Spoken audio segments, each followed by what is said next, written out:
everyone, and welcome to the Kingdom Hearts Final Mix Death March podcast, the podcast where we go through every Kingdom Hearts game in release order and cry a little bit on the inside, but hopefully, on the other end, come out better people and liking at least one of these games. I am your host, Recky Wills, and joined with me are my three best friends, comrades in arms, people who would die on the sidewalk for me if I needed, someone to cross a puddle for. I don't know. I'm gonna let my good friend Arjun go first. Arjun, take it away. What's up, guys? My name's Arjun. I've been playing games for, I don't know, since I can remember. My favorite genres are usually RPGs, adventures, anything with, a very heavy story. That's about it. Nice. So I'm Vanessa, usually go by Negi. So likewise, I've been playing games for a long time, probably 15 years worth of gaming experience. Favorite genre is also same RPG, and favorite game that I can think of is probably Okami. So that's me. Hello, I'm Coben. I've also been playing games since I was young. My favorite genres are racing games and adventure platformers, but I like pretty much any game that I find engaging. My experience is a little bit unique as I have not played a Kingdom Hearts game until much later after its release. Yeah, that's actually a good point. I guess I have the most experience with Kingdom Hearts. Vanessa, you probably have the second most, and then Yeah, I've played the first and second Kingdom Hearts around when it first came out, but I haven't played the 1.5s, 2.5s, and the games that weren't on the main consoles. But I think Arjun played Birth by Sleep? I played Kingdom Hearts 1 to Birth by Sleep, and that's about it. But my memory of these games is very, very, limited, because when I played these games, I played them at launch, at, basically as a kid. So I'm, around this, same experience as Coben, where this is sort of fresh to me. yeah. Yeah, and I've only played Kingdom Hearts 1, and I played the original PS2 version, not the final mix, and that was back in 2013, I think. Yeah, but you do know a couple things about where this series goes because of me complaining about it. But we're going to try and keep the spoilers to when they appear in our episodes. We're not going to talk about Birth by Sleep or Dream Drop Distance as much as possible. Yeah. Maybe it'll slip in here and there, but I'll try to keep it on the down low. But yeah, so just to say what we're actually doing for this podcast, like I said at the beginning, we're going to try and go through every Kingdom Hearts game in prep for Kingdom Hearts 3 because I need to know where the crazy train goes. Personally, I'm not the biggest fan of these games. I know people love Kingdom Hearts 2 to death for its gameplay, and some people really honestly enjoy the story, but I just think it's some kind of crazy fever dream. And crazy. The fever dream that is the Kingdom Hearts 2 story. No, well, Kingdom Hearts 2 is still it's reasonable. It's going off the rails. The crazy train is starting to sway a little bit, but it's still there. It was when they went to Birth by Sleep where all bets were off, in my opinion. But anyway, so for Kingdom Hearts 1, we're playing the entire thing on the Kingdom Hearts 1.5 plus 2.5 HD Remix collection for PS4, and later we'll be moving on to 2.8 Final Chapter Prologue, I believe is the title of that game. Jesus, what a title. That means... Arjun and I actually had a talk about that, funny enough, because we're talking about 1.5, 2.5, and he's like, what makes 2.5 and 2.8? And I was explaining to him, that's what the game's included, so I'm like, that's why it's 2.8, because it has a little bit more than 2.5. Well, no, there's literally... so convoluted. It's Final Chapter Prologue, if you first heard that, what would you make of that? It's strangely literal, though, because Kingdom Hearts 3 is the final chapter, and it's the prologue to that, but it's just dumb. But no, it's called 2.8 because there's literally a game on there called 0.8, A Fragmentary Passage. Oh my god. Anyways, let's crank up the Wayback Machine. Let's roll it all the way back to Kingdom Hearts 1 for a second. so for Kingdom Hearts 1, we're obviously playing on the final mix version because that's what's on the collection that we're playing. We're going to be playing on Proud mode, and I don't know about you guys, but I'm going to try to play on Critical for the rest of the series. It might be Whoa. too I'm rough gonna for stick me. with Proud. It might be too rough. I might have to restart at some point for 2 and drop down to Proud, but I'm going to give it a try. Yeah, you Yeah, do that. Proud is the I don't hardest hate myself that difficulty. much. Proud is the hardest difficulty in Kingdom Hearts 1, so that's all we've got so far. And But it, like, just sorry to interrupt, but it's just like it's a nice medium. Like it's for someone or for people that are going back into the series that have played all these other games like ever since Kingdom Hearts 1. It's like a really good step up and challenge, and it's sort of refreshing to play the game with like a new set of eyes and to be able to like navigate through the difficulty. So I actually find it pretty fun. yeah, That's true. from what I've seen people talking about with Kingdom Hearts 2 and that sort of thing, they pretty much say that if you want a real challenge, you have to play on Proud or harder, preferably critical. But also critical is real rough. Oh yeah, we already have thoughts about Proud mode, but we'll talk about that a little bit later. Yeah, I'll get Yeah. into that. Okay, so besides playing on Proud, we're gonna take on every boss. We can't guarantee that we're gonna kill every boss because Sephiroth is he's a man, a very man-ass man, and he doesn't take shit. So Okay, so I think the deal is we're gonna be beating. I'd say let's at least try to beat all the bosses except for Sephiroth. Sephiroth is the one where I'm like, I don't know if we're gonna be able to do this. I don't know how hard the Unknown Man or Kurt Ziza fights are, so maybe those are up in the air too. But we're at least Ziza. going to try them all. Yeah. Also, it's not going to be 100% playthrough. I'm sorry. I'm not. But I do want- the I'm not doing that. Dalmatians. You guys can get the Dalmatians if you want. I'm not doing that. Yeah, fuck that. The Dalmatian blade.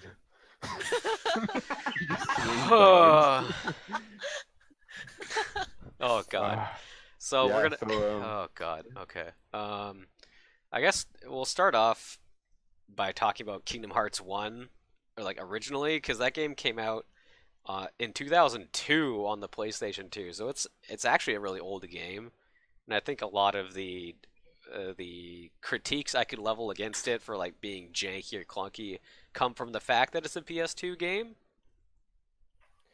yeah, like it hasn't aged like poorly by any means. in my No, opinion, definitely not. But it's it's a 2002 PS2 game. It's definitely aged. Yeah, I was working, and then because I'm bored, I was thinking about Kingdom Hearts, and then I was thinking about Final Fantasy 15, and I'm like, the battle systems are actually fairly similar, but the reason I don't like Kingdom Hearts 1 so far is because it's super clunky, and I'm like, that's kind of not a fair comparison because 15 came out like 2 years ago. Yeah, It's, it'll be an interesting comparison of Kingdom Hearts 3 when it comes out and seeing how they utilize the PS4 engine, because then Yes. that's like a better comparison. And you'd be allowed to shit on it if it doesn't. That's kind of half Oh, the this fucking reason sucks. why I wanted to do this, is because I want it all fresh in my mind, so if I end up hating it, I'm legit. I'm not just saying it based Yeah, on my very bad true. memory of it. But yeah, anyway, so when Kingdom Hearts came out in 2002, like early 2002 for Japan, and then it came out in like September or something like that for us later that year. But then, like 2 months later, in December, they released an updated version called Final Mix in Japan only. And the Final Mix version took all the bonuses that were added in the English version of Kingdom Hearts, because there was like extra bosses and items and stuff that didn't make it to the original Japanese release. And then they also added for Final Mix new exclusive scenes, which have no voice acting in them at all. Sick. My mind was blown when I came across that Riku scene where he wakes up in Hollow Bastion and there's no voice acting. yeah. I thought I was just my TV was muted or something, but no, there's just no voice acting. Just a stare down. That's all you Yeah. get. Subtitles. They added the Unknown Man as a new boss, and they recolored like all of the Heartless for some reason. I don't know why. I mean, it's an interesting change for sure. I first So noticed basically- it for the boss. Basically, they George Lucased it. Kinda, yeah. Kinda, yeah. Nomura is a crazy man. But You're anyways, looking at a Kingdom Hearts run through with 4 sets of very jaded eyes, but we're trying to keep it a little bit more positive. yeah, like I'm not going into this trying to hate Kingdom Hearts. I want to like Kingdom Hearts. It's just hard to like Kingdom Hearts. The All story, right. anyway. The gameplay is all right. So for this first episode, we started the game obviously, and we went all the way to the end of the deep jungle, and we kind of like dipped our feet into the Olympus Coliseum. So we're not that far in, but I figured we are going to spend a lot of time talking about the gameplay itself. So I wanted to keep the first episode short on the progression side. Yeah, And that's fair. Yeah. I honestly thought the part we played up to was like a good little cutoff point because it's enough for us to get acquainted with the battle system, like kind of have our own opinions, and yeah, like Reki was saying, it's a good intro to just what we're kind of getting ourselves into in terms of the bullshit story, the bullshit gameplay, and just everything in between.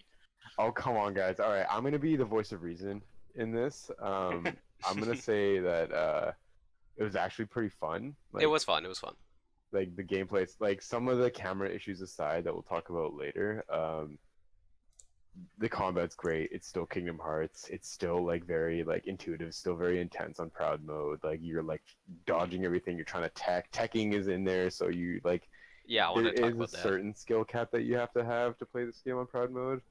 And Yes. yeah, we found that out. Yeah, so we'll Yeah, I just had fun with it too. we'll just go into the basic gameplay talk again. So, or I don't know how to speak English. Whatever. We're going into the gameplay talk.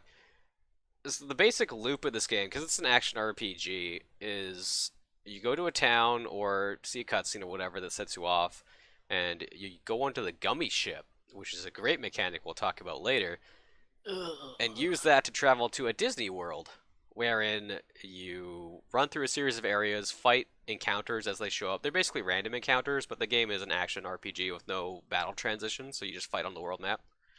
Yeah. And then you try and get to the next cutscene. There's some platforming in between. Platforming is janky, but it's not bad. I like that they added some variety there.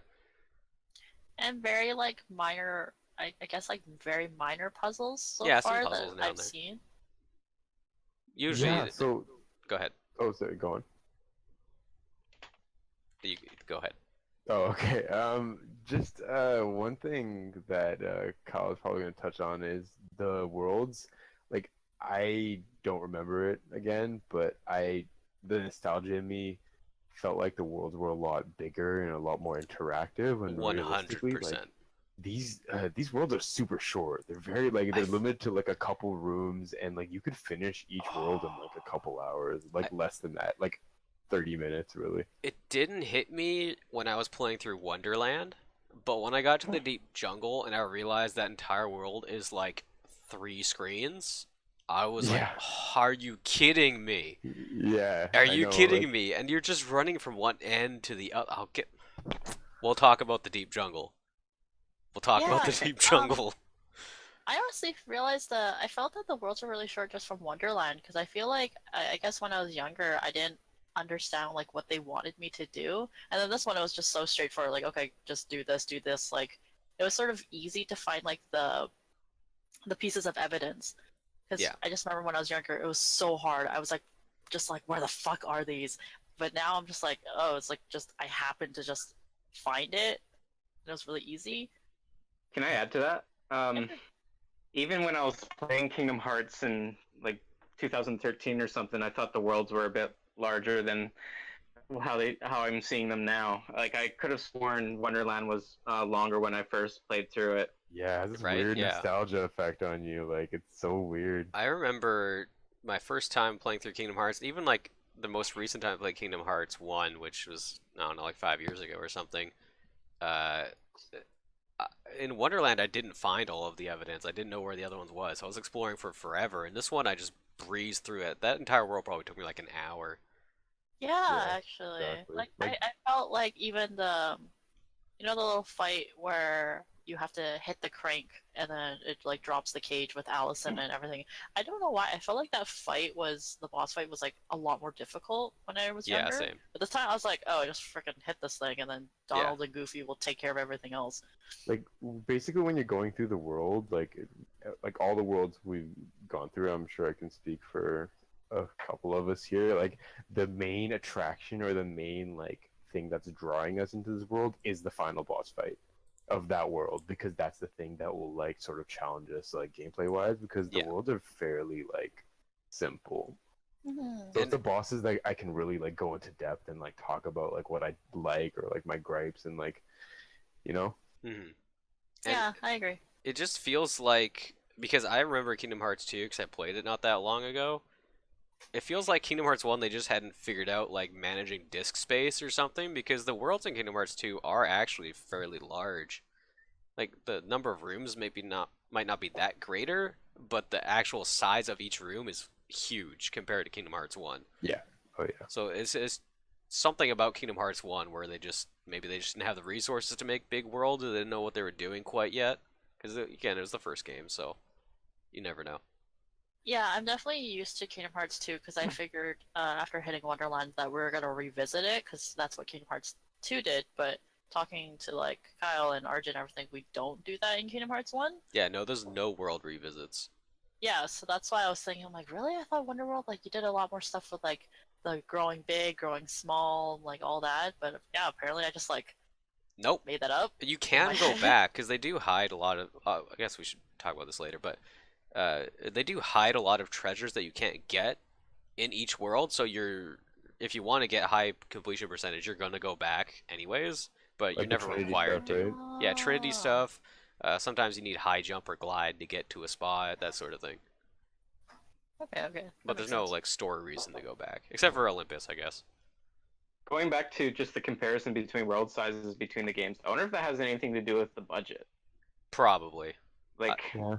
Maybe. when I bet Kingdom Hearts- Disney did not give them a lot of leeway. Actually, I was reading some interviews Yeah. about this game earlier. They originally planned for Toy Story to be like maybe included in this one, and Nomura had his team make assets for Toy Story while they were still like trying to get permission to do it, just in case it worked out. And then Disney's like, no, and they're like, oh. So And that's where question. Kingdom Hearts 3 comes in. go ahead, Coben. Question: did they have that cactus keyblade back then? Hmm, probably not. Probably not. But yeah, so like maybe they just, I guess it's harsh to say, but I guess they just wasted some of their time trying to like make certain worlds. Maybe that was why. To be fair on that end, like back then as an original like IP, like a new IP, like basically like it felt like Kingdom Hearts 1 was just basically a pilot episode in the show where Yeah. like displaying it was like, all right, let's see what this sells like. This is our concept. And then Kingdom Hearts 2 was like the finished product of like success. Yeah, I bet their budget wasn't very big proportionally either, because it's the first one. You want to minimize risk. But then with Kingdom Hearts 2, you're like, no, this series is big. Have all of this money. A bunch of Organization 13s. Oh, Oh, yeah, okay, we'll get to that no, later. We'll get to that we later. can't do this. Not yet, not yet. Yeah, that was basically what I was trying to allude to. Like, you know, when you got a new IP, there's a risk involved. You don't know if it's going to be good or not. And probably back then that was a bit of a, I don't know if I should say radical, but it's a different idea. Just a crossover between Disney and Final Fantasy. Yeah, I want to talk about that later, because I'm Okay. not sure that this game is actually a crossover between Final Fantasy and Disney. I think Well, this is... technically, because the Final Fantasy worlds were like in the story, they were destroyed. So all the Final Fantasy characters that ran away survived, but like as Sid says in one of the dialogue options with him is like, or like in Leon, he's like, yeah, like all of our worlds got consumed by the Heartless. But they don't do fucking shit. They don't do anything. There's no Final Fantasy in this game. There's Leon, there's Sid, there's Aerith, and there's Yuffie. Cloud, I guess, but they don't do anything. What does Leon do? He does nothing. Leon does nothing. He's there to They kick your ass survive. at the beginning of the game, and that's about it. Every once in a while, he gives you like a info dump or something. Cloud does nothing. He's like Brood's like, I'm gonna figure out a way to save Aerith, even though Aerith's That's alive the in the other world. character. No, they don't do anything. And then Kingdom Hearts 2, they kind of like put them in the story a little bit. I'm like, awesome. And then after that, they're gone. And you know what Nomura said in interviews about Kingdom Hearts 3 like last month? He's like, I don't think I'm going to put any Final Fantasy in this game. It just doesn't make sense. I'm like, well, this entire series was based on the idea of Final Fantasy and Disney, but basically from the beginning, it's been Disney and Nomura as a crossover, and there just happens to be some Kingdom Hearts in there because he designed those characters. Like our portraits right now are Titus, Waka, and Selphie. You see them at the very beginning of the game. They have no character development at all. Like, you don't even know who these people are. Nothing, not a clue. I don't even know if Final Fantasy X was out yet. It might have just been like an ad for Final Fantasy X. But then they're gone. Never see So- them again. Is this potentially? Theoretically, they're supposed to be in Traverse Town, but they're not there. Yeah, because in Kingdom Hearts 2, they're alluding that was it Hollow Bastion or whatever is like their hometown. Yeah, which it's is their like, homeworld. Wait, what the fuck? But does that mean? Could this be the first Kingdom Hearts be a premonition of like Disney literally owning everything? So like basically, like all the Final Fantasy characters don't have a home. It's like, yeah, you're gonna own it. We're gonna own you eventually. Just stay. You're onto something, Vanessa. That's Oh what he's like. no. I'm not gonna put them in there because this is like they're getting too close. Disney's the darkness. Disney is the Disney heart. is the true organization. Oh no. Oh, I guess we need a new thumbnail picture. Walt Disney is Xehanort. Anyway, hey, Okay. hey, no more Okay. character Yeah. names. Yeah. Let's try to keep the spoilers down. Okay. Let's take it back. Lower it down. Sorry, can I say one more thing? Okay. I can go. It turns out the hidden theme of Kingdom Hearts is monopolies are bad. This is true. You're not wrong. Okay, alright, let's take it back. We got a little bit heated there, and by we I mean me, because at this game, Yeah, clearly you're on, like, a little tangent by yourself. that was my own note for the podcast notes. I had to add that because Jesus Christ. Let's talk about the actual combat for a sec. 'Cause I think that's the meat of the game. Like as we said, there's the platforming, whatever. It's super janky, but it's nothing special. Not really worth talking about. But the combat, though. Yeah. Arjun, can you give me just a general description of the combat? Sure. Basically, it's a brawler. It's brawler type gameplay. You're basically like you start with like 3 hitting everything, and as you level up, you learn like modifications to this 1 3-hit combo that Sora has, whether it's in the air or whether it's on the ground, and like that's where it gets interesting because it makes you want to level up because it just makes pressing X that much more fun and that much more like intriguing because it's like all of a sudden he'll do like a slap shot or he'll like you can do your Sonic Blade or you'll just like dash everywhere. Like that's you're sort of watching Sora grow as he fights. Yeah, so the game is just an action RPG. You just hit X a lot, like Arjun was saying. Not turn-based, which is always my preference when it comes to RPGs. I like having that skill component where if your stats are low, you can just make up for by just being good. Yeah. But on top of that, like there's lots of different varieties of enemies you fight. For the most part, they can be taken down with mashing X, which is probably to this game's detriment that you can just mash X a lot. But beyond that, there you have different options. Like there's a somewhat limited magic system in the game. It's a party of 3 that you're only controlling one character. You're controlling Sora, but you have a party of 3 with you. It's a Donald, Goofy, or one of them and whoever the stand-in is for that world. Like if you're going to Deep Jungle, you can party up with Tarzan. Yeah! And then all of your battles are determined by how good are you at not getting hit versus how good are you at doing damage. And sometimes there's gimmicks thrown in for like bosses or certain enemies like the big bodies who there's giant fat heartless can only be hit from the back physically, but they can take a lot of damage from magic. But otherwise, yeah, it's just like a pretty standard brawler sort of game. But what I want to talk about is the secret depth past mashing X. Because you can totally just mash X, which I think most of us did that our first time playing through Kingdom Hearts. Yeah. Yeah, that's why actually the big bodies was pretty annoying to me when I first started it, because I'm like, wait, what the fuck? Like, my only strategy is not working. Hitting X. Now I have to move and hit X? So... It's too hard for me, man.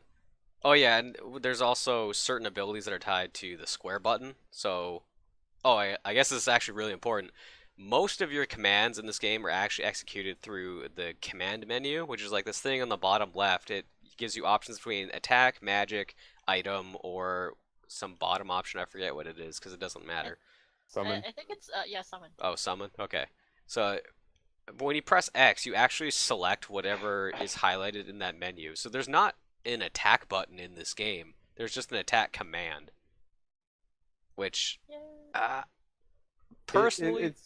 It works, but the weird problem with it is, like, you're, like, micromanaging, like, fighting things, and then also using your D-pad to, like, go through your menus to, like, select a magic command. Like, yes, there are shortcuts, but it's just a very, like, weirdly janky way to go about It's this game. super janky, and like, I was in the deep jungle when I was streaming. I think it was the deep jungle, and I accidentally swapped my menu down to magics. I think I wanted to hit Cure or something, and then I was trying to hit X to kill stuff with my Keyblade, and I wasn't attacking. I'm like, why am I not attacking?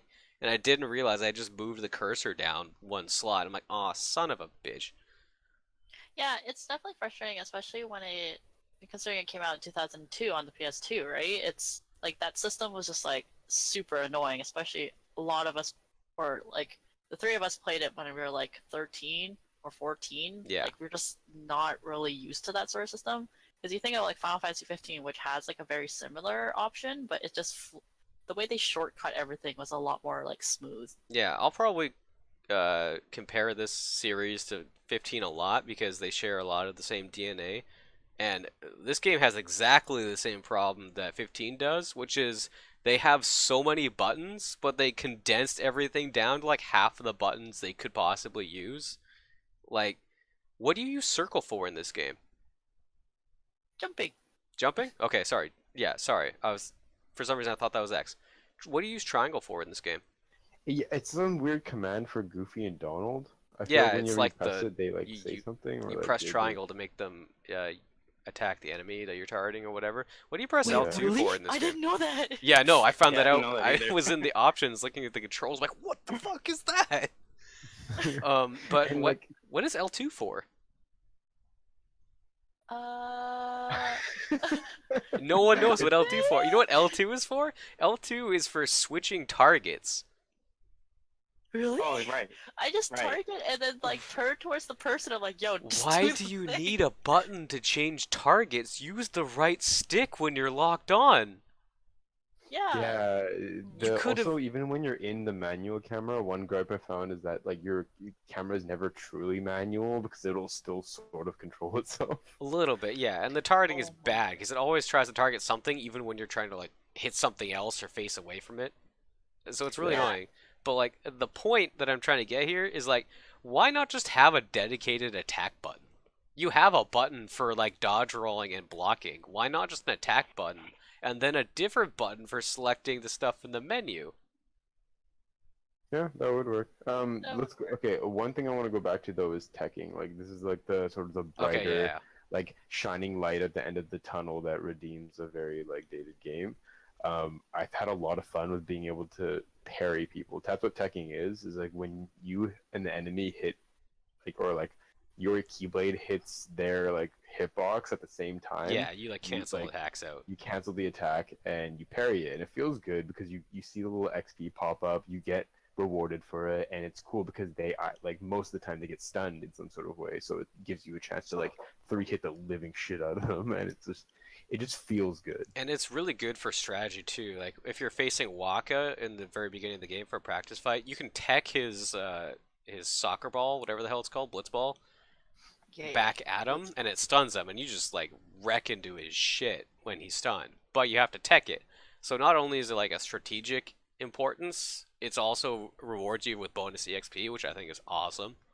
It's like it's rewarding your numbers for being more skillful, which is like Like, the ultimate combination of action and RPG. yeah, and like especially on a mode like Proud Mode where like fights are actually a challenge, it helps even more to like tech things, not just for the bonus XP, but now to like make sure these guys are off your ass while you're fighting other guys.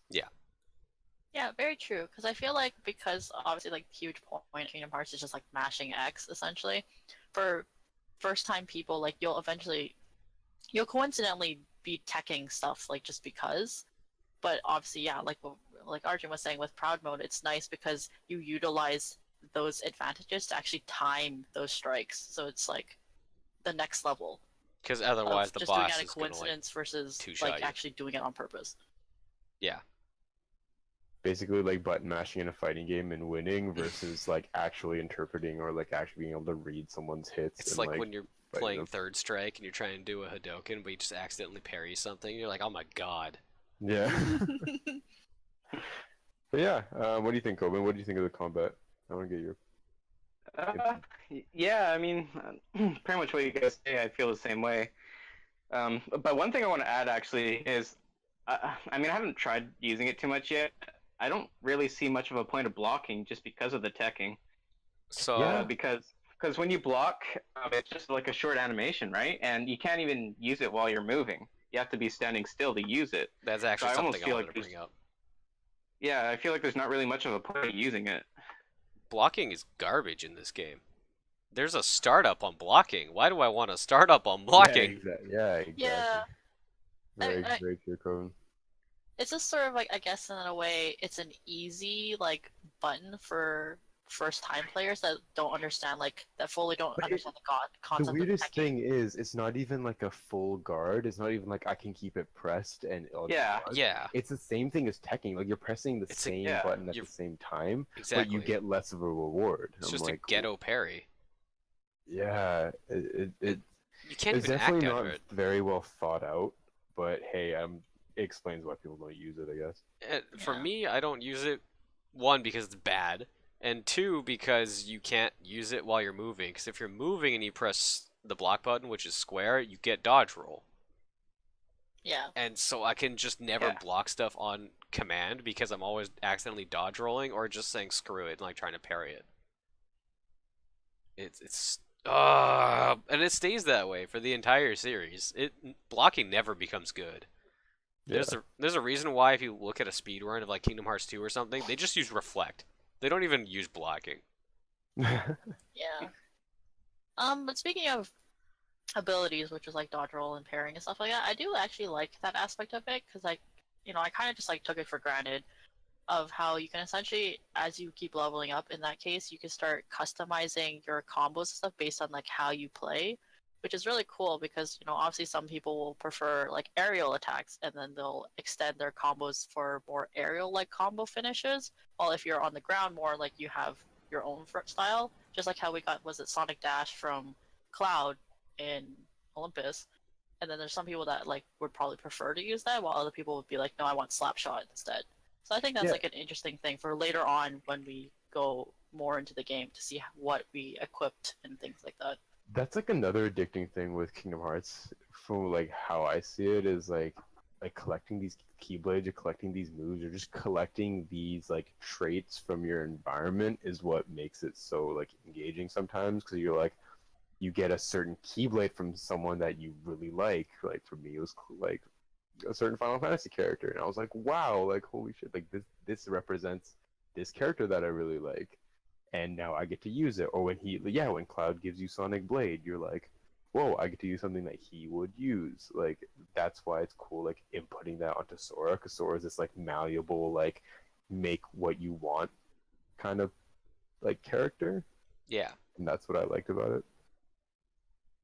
Yeah, and from like a personal note, I just like sort of speaking about how this system translates, and I saw like a friend of mine, she played Kingdom Hearts 2, and she like totally didn't understand the ability system. I guess she just like kind of glossed over it, but she didn't realize it. So I was helping her play it a little bit, and she's like, I don't know why this is so difficult. And I realized like she didn't equip like any abilities. I'm like, yo, what the hell? Like this is actually so vital. Why did you not equip any of these abilities? So obviously like I equipped them all for her, and she's like, whoa, like this is so much easier now. I'm like, yeah, because that's what it's for. And she was like, I think like 6 worlds in. I'm like, Jeez. what the hell? That 0 XP run though. Oh god. Yeah. So yeah, if you're playing in Final Mix version on Proud mode, you get an ability called EXP0, which just makes it so you can't level up at all. I think it gives you some extra abilities if you have it equipped, like automatic second chance or something like that. I don't actually know offhand what it does. I know in Kingdom Hearts 2 it does something different. But it's like I do like the difficulty system in that perspective where it's like you're making it really hard on yourself, but the game's also making it more fair by giving you abilities you wouldn't otherwise have. Yeah, I agree. It's not just a straight like enemies do more damage sort of thing, which is I hate that in difficulty modes. Yeah, exactly. Like although this is the type of game, it's an RPG, so they do like rack on the HP bars as you get further into the game. That it is what it is.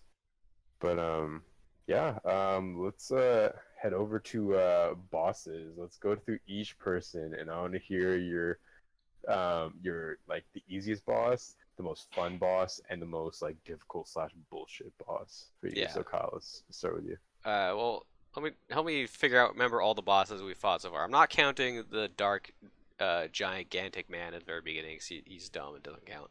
Yeah, so we have the knight in Traverse Oh. Town. Yeah, we've got guard armor. I think he's called. Yeah, guard armor. He never gets like named on purpose.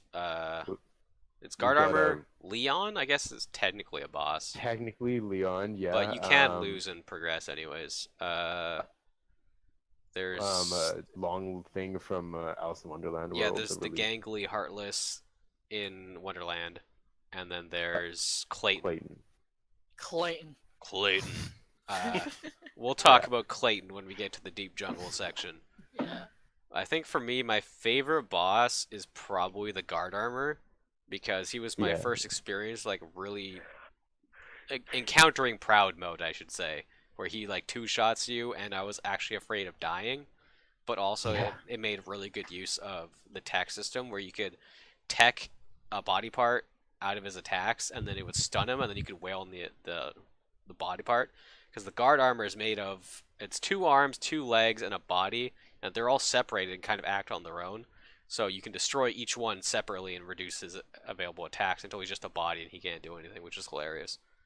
Yeah, and it was cool like when you're fighting him to see how like he has such a wide variety of moves in the very beginning, and just seeing how your impact like whittled him down to just be able to use like 1 or 2 moves, and then you just kick his ass. Yeah, So, you just feel yeah, it was powerful. a really fun boss. It's like the part in Monty Python where you're King Arthur is fighting the Black Knight, and you're just slowly limiting his options by hacking away at his limbs. That's a really funny way of putting it. It felt good, man. I can still fight. And then the guard armor tries to like do a body flop on you, and you just can't do anything, man. It's so good. That thing did kill me once though. That weird spinny body thing. Oh, I died to it once too. Oh, Yikes. But Vanessa, what about you? Wait, Arjun, did you go yet? No, you Oh. started with me, right? Arjun, you go. yeah. Also, yeah, I want to hear your bullshit. Oh, boss. Clayton is garbage, but we'll talk about Clayton. Vanessa, your turn. Okay, so the funnest one is okay, it's like I know he wasn't listed, but I actually thought Cloud was really fun. I haven't fought Cloud yet. Oh, well, fuck you. So okay, it's just sort of like I actually like Cerberus was pretty fun to me. I thought it was sort of easy, but I just liked it because it just like it felt good to me because it was like on Proud mode, and the fact that it's Yeah. sort of like coming back to it with my experiences from like all the other games I played, like Dark Souls, Bloodborne, and stuff like that, and just sort of like knowing the tricks and kind of just figuring it out with like that. Like the night, more of the night with to me was just like I fucking hate this thing. I was just like, the fuck, how do I do this? And I had to like Yeah. step away for a minute and come back. I'm like, okay, I'm gonna fucking kill this thing. And then I killed it. And I was like, whew. But Cerberus was nice just because I don't know. Cerberus is just like cool character. Like even in the movies and things like that, I thought it was just a really cool. Like it's fucking Cerberus, dude. Yeah, So he's just a fighting rad it was bot. like He's it just so felt, rad. He came it back in felt Kingdom so Hearts fun. 2. I liked it a lot. Well, Yeah, I agree. I'd say for me the easiest boss fight was probably the Alice in Wonderland one because it literally the entire fight consisted of me doing my air 3-hit combo until it died. yeah. Did you use magic Like- at all on that thing? No. Yeah, I couldn't hit it with magic half the time. I had to Just stand like across the literally- arena and spam fires. Yeah, I know I just. COVID has a different opinion on that one. Alright, Coven, let's hear it. Okay, so I'll just talk about my favorite boss so far first. And yeah, I agree with Vanessa. Cerberus was my favorite boss so far because to me it was one of the few bosses we faced that I didn't think was bullshit. Like bullshit and janky. Like I like the guard armor too, but I like the Cerberus a little bit better just because Cerberus was very like Cerberus had distinctive patterns, but you had to figure them out at first. So it was rewarding to be able to read Cerberus and then defeat him. But yeah, for me, I did not have a good experience with the Wonderland boss. How many tries did it take you, Coben? Like 20. Took a lot. I wasn't counting it, but it took a lot. It took me like 2.5 hours to beat it. Oh wow. Jesus. That was me with the Yeah. guard armor, to be fair, but yeah, go on. Yeah. So for me, the reason why it did not work out so well for me is mainly the second phase of the boss fight when it starts lighting its torches on fire. But just the thing that got me is it's so hard to hit when you have to jump up and do it. I mean, the first phase Yeah. was easy for me because I would just jump on the table, jump and strike it. We would be able to spam it down to where it gets the fire pretty quickly. But I don't know if this happened for you guys, but for me, whenever he got the fire, he would just stay at that spot. He wouldn't be walking around near the table. And so I would try to fight him and try to jump up to him, but I could barely reach him, and I'd only be able to get one hit in. Yeah, sometimes And- I wasn't really sure what was causing it, but he would just be too tall for me to jump up and reach. Yeah, Also, I never used the table. I didn't realize that was a thing I could do. yeah, Oh, and I had really? I had that problem a lot. He destroyed my furniture. It was a bad time. And basically I wasn't able to rectify that problem until I realized that his fireballs, because what I would try to do is I try to jump and hit him, but as he does the swinging fireball attack, if you get hit by the fire, it damages you. So very often I would get hit by that, I get pushed back, and in that stun, as I get pushed back, I get hit by a fireball and just die. So basically 2-hit kill me. That sucks. Oh, that's so That's bad. rough. So, and that happened a lot. So but what That's I actually awful. learned in my determination is if you're close enough to him, his fireballs won't spawn. They don't appear at all. Oh yeah. So what you can do is you can stand in that spot, wait for him to do that, and switch to melee attacks, and then I would just jump and hit him. And I had a much easier time when I realized that. Nice. See, it's interesting because I had the opposite experience of because when I played it, I was a little bit behind you guys because you just finished Wonderland and like I guess you all stopped. So like I started I think like a day or two behind you guys. So you're all like messaging up in our chat or saying like, oh yeah, like the Wonderland boss is like difficult or really not so difficult. And then I fought him the first time. I'm like, yo, what's everyone talking about? I didn't even realize that he went into his second phase with the fire torches thing because I was just jumping and hitting him. I'm like, yeah, this is so easy. And then like he just twirls it and he just one-shotted me. I'm like, oh, what? I Word? was like, what happened? Like right when I was like, this is easy, and I just die. So then the second time I was like, oh yeah, like there's the table. It's like and yeah, like I just killed him on my second try. So I was really confused the first time when everyone was saying like, oh yeah, he's like really hard. I'm like, what? I'm having like a really easy time, and then I died. Oh, feels bad. Yeah, and then this is where I'm sure you guys have the opposite, where I actually thought the Dark Sider, like the really big thing at the beginning, was really hard. What? Okay, well here's the What? funny thing. Okay, so for the podcast, like Arjun is trying to go through his entire game without continuing. Oh right. So just because there's like a special trophy for it. So okay. Just a quick context. I'm a giant trophy whore, and another reason I really enjoy Kingdom Hearts is I have an added incentive to get these fucking stupid trophies that I hate, but I really want to do it. Just so like on the off chance some dude looks at my gamer card, he's gonna be like slightly impressed, and he'll remember it for like a whole 5 seconds, and I'll be happy. I'd be Yeah, it's right there with you if I knew that was a trophy from the start and didn't just like hit continue when I died to the guard armor and then eventually save over my yeah. file. So it was really funny because you know how like the first time you fight Darkseid, like when in like the little prologue part, like you're supposed to die to him, right? No? So no, like because when you wake up, You kill him! What game have you been playing? no, like You kill him when- twice! Oh, What? oh.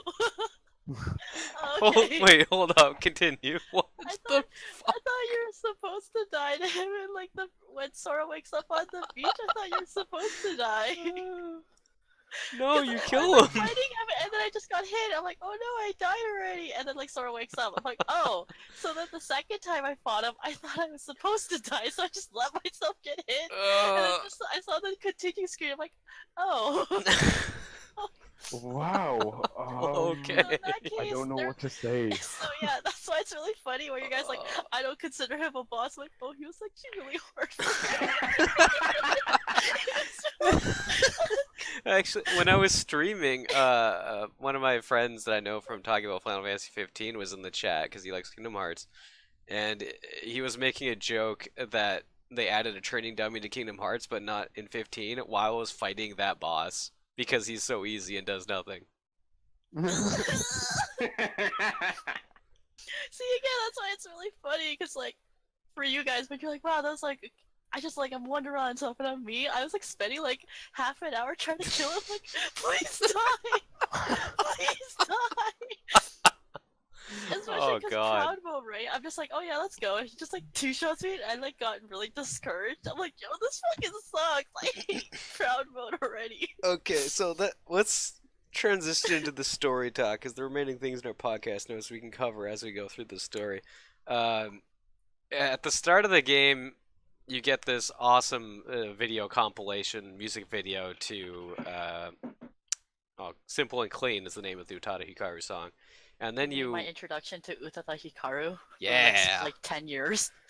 just listen to that song on repeat. Simple and clean is whatever. But after that compilation, it ends with Sora in like this weird dark space where he's standing on top of these towers with a bunch of Disney princesses in stained glass for the floor. Yeah, I that was really believe cool. that area is called a dive to heart or something like that. Sure. But at the start, 3 pedestals come out of the ground. One carries a sword, one a staff, and one a shield. And yet, to quickly add, there's actually like a lot more depth than when I thought playing this as a kid. Because playing this as a kid, you're like, okay, there's these cool like things as Kyle's about to say. But playing this as an adult, there's actually consequences to what you pick. So Yeah, I'll carry on with there's that. actually a lot more than that. Even I thought when I was a kid. I knew about the whole ability changing thing, but I thought that's all it did. So depending on the game asks you to pick one of those 3 items that you want to keep and one to discard as like a measuring your values sort of thing, I guess. As a kid, I always picked the sword because I thought the sword was awesome. As and- did I. And also, the first time I played the game, I thought that would be my weapon throughout the entire game. I'm like, I don't want a stick. That's dumb. I want the sword. But Yeah, what it I had the is, same thought too. yeah, what it is if you pick the sword, you're going to start with increased strength. I think it's decreased defense, decreased magic, and more AP. I think it is something like that. Yes. And then the shield, you get like higher defenses but less damage. And actually, you only get 1 AP, which I didn't realize when I picked the shield to start with, because I like AP. But oh well. And then with the staff, you get increased MP, which doesn't seem great. But then you have to like look into it and find out that how strong your magic is determined by what your maximum MP is. So having more MP is way good. Because Yeah, and magic users in Kingdom Hearts are really, really powerful and OP. So yeah, those magic yeah. heartless are fuckers. yeah. The cute little lantern things. Yeah, they're rude. Yeah. Yeah. Yeah. Anyways, but so yeah. you have to. The thing is with the sword though, it's if you look it up, it's at level 100, the sword path is actually like stat wise the exact same as the shield and staff path, only that the shield and staff path have their own respective bonuses. So Yes. choosing the sword is technically pointless. Yeah, it's actually not good, especially for proud mode, because the damage you deal is not that going to be that different no matter what, but having the extra defense from the shield or the better magic from the staff is way more valuable. Yeah. Wait, so what did people choose and what did people give up then? Like, what did y'all choose? I gave up, or chose the shield because I wanted to not die, and then I think I gave up the staff because I was like, whatever magic, I want to hit stuff with a keyblade. Okay, so I searched this up Oh. beforehand, so I was like a little bit of a little. I was like, "Oh, Kingdom Hearts, yeah, I'm playing this for a while," and so I like searched all it up. I chose like the best build path for Proud mode, or like the like considered the best is the pick the shield and give up the sword, so you have the defense and the magic basically. Yeah, that is the best. And well, And did they it doesn't matter which one you pick, really, the shield or the staff, as long as you give up the sword. But you, I did you the said exact you get same thing as Arjun. Oh. Sorry. Yeah. Well, I fucked up again. What'd you do? I picked the shield and I gave up the staff. Okay, so you're in the same boat as me. Oh, thank God. You guys are I like fucking- how, okay, I made a genuine mistake because because again we were talking about this in the chat and I like misread it because they did shield / staff, so I like mistook it in my head. It's like, oh, that one you take and then that one you give up. So I gave up the staff. So in that case, Kyle's worse because he knows which one was the right one and he still messed up. I wanted the sword, dude. strength. At least he's killing things quicker. Hit dudes with a stick. That's my There's jam. me being like, I took the shield and I'm still dying. Oh. It's not that big a deal, but the other really important thing about what weapon you're choosing at the start is what order you learn your abilities in. Because at level Yes. 100, you'll still learn all of the abilities, but the order you learn them in changes depending on which one. And I have that's why the shield is very helpful, is because you learn all these very defensive and like evasive moves way earlier. I have a very slight problem with that, and that's why the fuck do I learn guard at like level 10 when I picked the shield first? I had no AP and no offensive skills, and I had nothing to save my life. I had nothing because I picked the shield to start with. Why? I learned how to guard right before I fought Clayton. Oh, sick. I had to go through the guard armor, that dude in Alice in Wonderland, and I had to fight that cougar like 7 times without being able to block. And I'm like, I picked the shield first. Did you roll? Could you roll? I could roll because you get that Okay. as part of the story, but like, what if I wanted to block a magic bolt? Yeah. God. So yeah, It's I also was something thinking- that Oh, go something on. that annoys me. Sorry. You know what my first the fact- okay, cool. Wait. You know what my first ability was?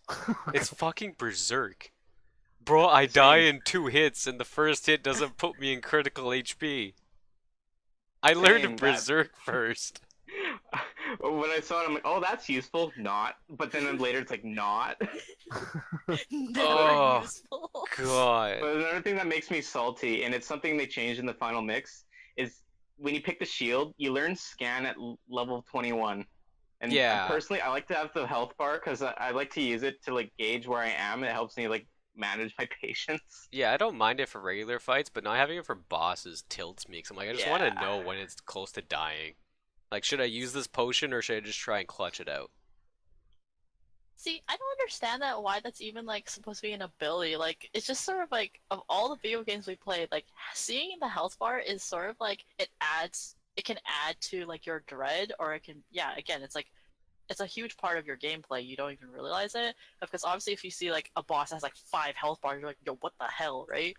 Well, okay. But then like you start the game being like, I don't know how long I'm supposed to be hitting this thing. I like this sucks.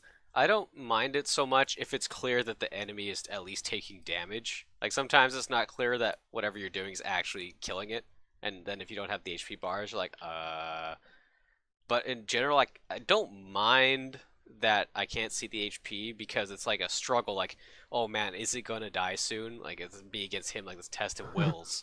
300 hello. Arjun, did you ever finish dot hack infection?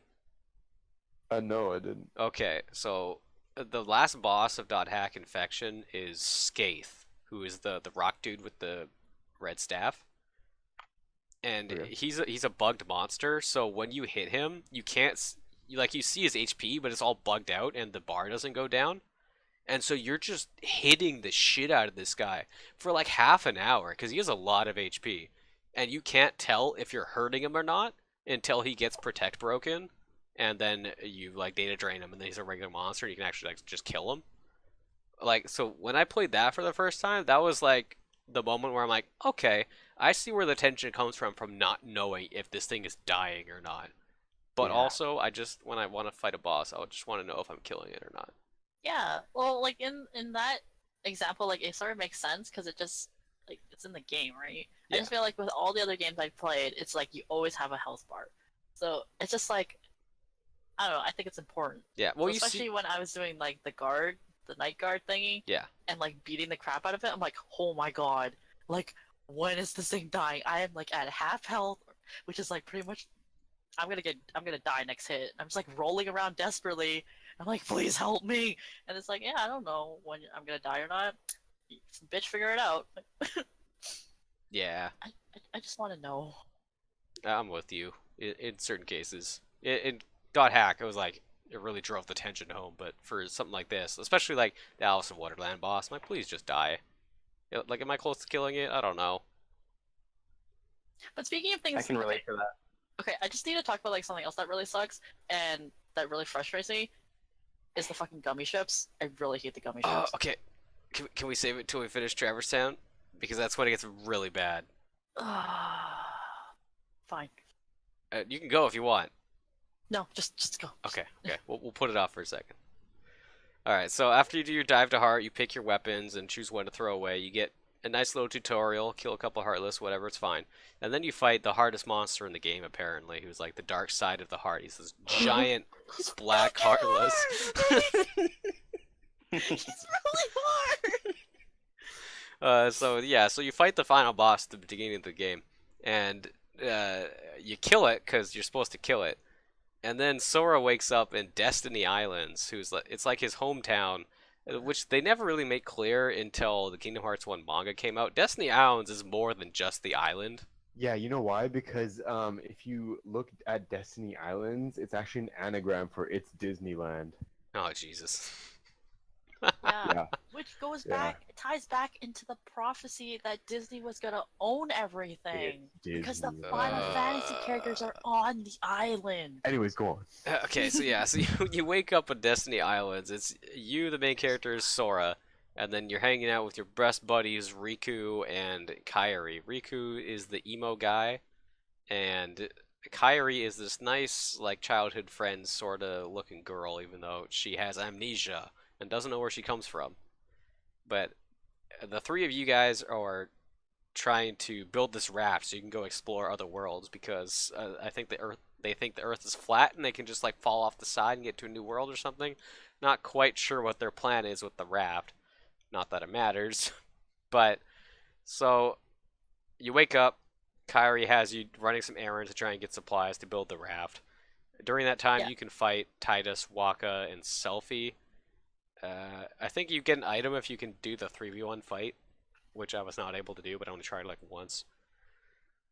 Keep in mind, like in that environment, they have 4 fucking boats at the pier, but they decide to build a raft. Yeah, they take the boat from their home island to this Destiny Island whenever they want to come here. So they have boats, but they're building this dumb raft for some reason.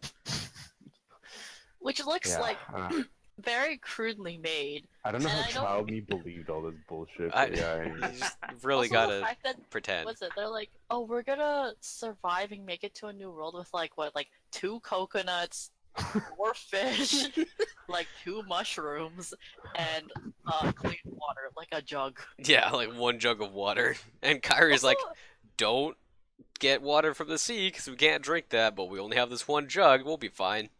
I also just got like replaying it now. I was just like really frustrated because like apparently Riku did work and he was just like fucking pissing off. And I'm like, Kyrie, what are you even doing? She's like, I'm making charms. Yeah, she's making the Work! Oathkeeper charm. Actually, that's a Kingdom Hearts Final Mix exclusive scene where she shows you the charm she's working on, and that's how you know it's the Oh. Oathkeeper. Because in the original game, that seems not there. Yeah, I didn't think. It didn't seem familiar to me. Yeah, I have looked it up afterwards. Okay, also, this is really funny. In like all the years that I played Kingdom Hearts 1, like way back, I vividly remembered the race with Riku, Being and I hard. still lost. Yeah, no, I lost too. I lost twice. Same. I almost beat him, but then like there's that part where you do the glide thingy, Oh, the zipline? the zip line. I was like gonna beat his ass, and then I like jumped off the cliff instead of Same, taking the same. I'm like, I climbed And the then he's zip like- line, and then I got off the zip line, and then I got stuck on the edge of the mast because Sora kept falling off and then grabbing the ledge automatically. And I just kept doing that like 3 times. I wanted to name my raft Death March, but now it's Oh, called that- Highwind. Coben, what was your name for your raft? I named my raft Booty McFly. Okay, well, Did you win the race creative though? names here. Wait, That's a Arjun, what'd you name podcast. yours? Well, it's called Highwind, right? Because you lost. Yeah, it's called Highwind because I lost, and Rico made me forget my fucking original name. 'cause he was Thanks, funny. Oh Riku. wait, I think you told me that you couldn't think of a name, so you just kept it as was it the default name? Excalibur. Yeah. Mine was the Fister. Oh god. Sick fucks. Fly, the Fister, and then just Death March. So yeah, so you're running these errands for Kairi because Riku can't be bothered to do jack shit. And then you, as part of the quest to find the mushrooms, you enter into this cave where there's this weird door in a wall of rock. And Yeah. how does no one question this door? This door is just there. It's very obviously a door. I'd also be creeped out by how the fact the door is in like perfect condition. Yeah, it's a perfect door. Like someone put that. You can't door open there. it. Yeah, it's unopenable except for when it just decides to open. And what? Why? Okay, you know what? I'm just saying, this sounds like a fever dream now that we're like analyzing it. And I swear to God, at the end of Kingdom Hearts 3, if Sora wakes up playing in that stupid fucking place and nothing happened, I'm gonna murder myself. And then there's Oh, Disney like figurines everywhere. Yeah, I swear to God, I'm like, is this fucking like, no. He wakes No. up, and then at the end of Kingdom Hearts 3, he finally goes downstairs for dinner with his mother. Oh yeah. For fuck's sake. And then mother- and then and then the bonus cutscene from playing the hardest difficulty, his eyes turn yellow. Oh no. Oh. So what's the Okay. next? What's the next one we're actually gonna cover before spewing more bullshit? Well, you see the door, and then this weird guy just pops out of nowhere, and like goes through this whole monologue before Sora reacts with like, "Wait, who are you, and how did you get here?" And it looks like Question. he's like dressed in a freaking potato sack. Yeah, and like, I go ahead. have a question. Yep. Is that guy Ansem? Yes, Is he supposed to be Ansem? he is Okay. Ansem. I'm not Yeah. sure. Spoiler, everything's Ansem. I'm not sure if it's Kingdom Hearts 1 Ansem or if it's the other guy, but Oh boy, the fact that we have to like, is it which version of Ansem? it already is makes me known cry. which one that is. I'm just not sure off the top of my head. I think it is Ansem. Okay, yeah. So anyway, you meet Ansem in a potato sack. Yeah, he's just Okay. hanging out. He's like, "You don't know anything. I will destroy the world or whatever." And Sora's like, "You don't. I know stuff. Don't be mean." And then Picture Potato six. Sack Man just leaves, and Sora's like, "Whatevs," and never Back to mentions it collecting again. Mushrooms. Never mentions it again. And then you go on your merry way, deliver your stuff to Kairi, and then you call it quits for the day. But, dun dun dun, while waiting for dinner, a storm comes to Destiny Islands. And it's a very bad storm. And Sora's like, I need to save the raft. So he takes his dumb boat, it's a rowboat, through storming waters and just rows himself to Destiny Islands. I don't know how he's not dead. But then it shows up, there's a ton of Heartless, and he Well, magically gets his Keyblade. Wait, no, not right away. no, not right away. It's also funny because it's not just Sora that does this, but apparently Riku and Kairi also Yeah, like they all went on. rode through these treacherous waves to Everyone's also like, save the raft. gotta save the raft, man. Okay, straight up, if that was me, I'd be like, no, I'm going down for dinner. The Yeah, raft I would have keeps just been freaking- like, well, I guess I'll build another raft. It's not like the I'll first deal one with is it very good. tomorrow. Dumbass rap. Anyway, so you show up on Destiny Islands and it's covered in Heartless. It's a real bad time. And so Riku, or not Riku, Sora's plan is to. Did he go to Riku first or did he go to the door? Yes.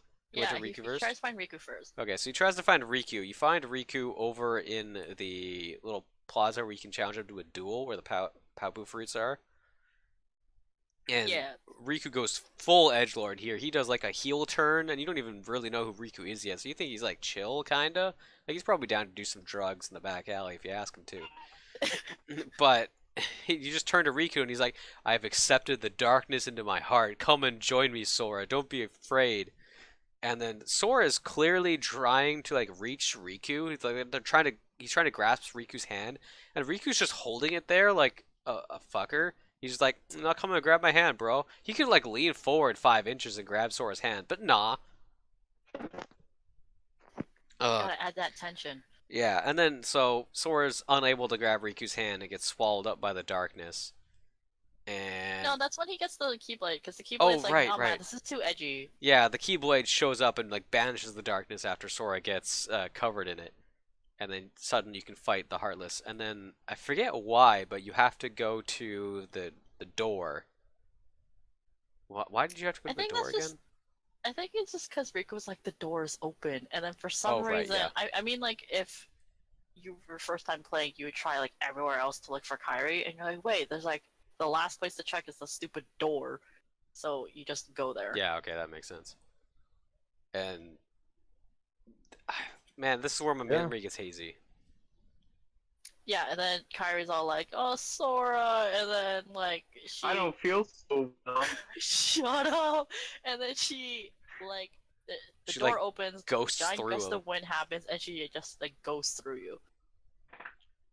Which I think is probably like how the thing happens later on in Kingdom Hearts 1, but I don't remember. Yeah, and then Oh, he yeah. he gets blown through the tunnel, and then that's when you fight like the hardest boss in all of Kingdom Hearts, and then you wake up in Traverse Yeah, Town. you fight the final boss again, and then you wake up in Traverse Town.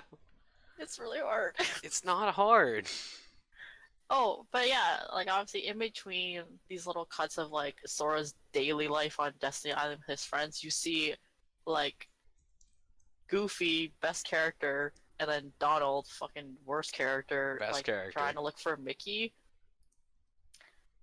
Yeah, And because then you see the gummy ship. there's a there's a swap to Disney Castle where King Mickey lives in riches, and Donald goes to greet him for the morning, and King Mickey's not there. He left a letter with Pluto that's like, "Hey, darkness is happening. I'm gonna go check it out." Very vaguely, he's like, "Yo, Peace. shit's going down. I gotta go."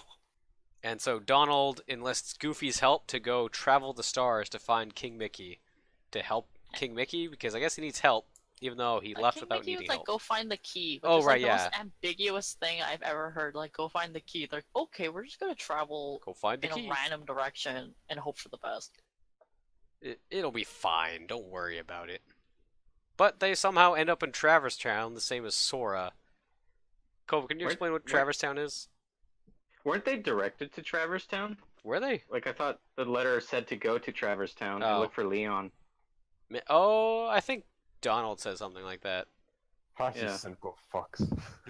Okay, I find this kind of funny because that means that Leon and all of them have lost their world that for that long that Mickey knows Leon, and also to the fact that because obviously as we know, Leon is actually not his real name. It's obviously Squall because he's from Final Fantasy Oh, VIII. God.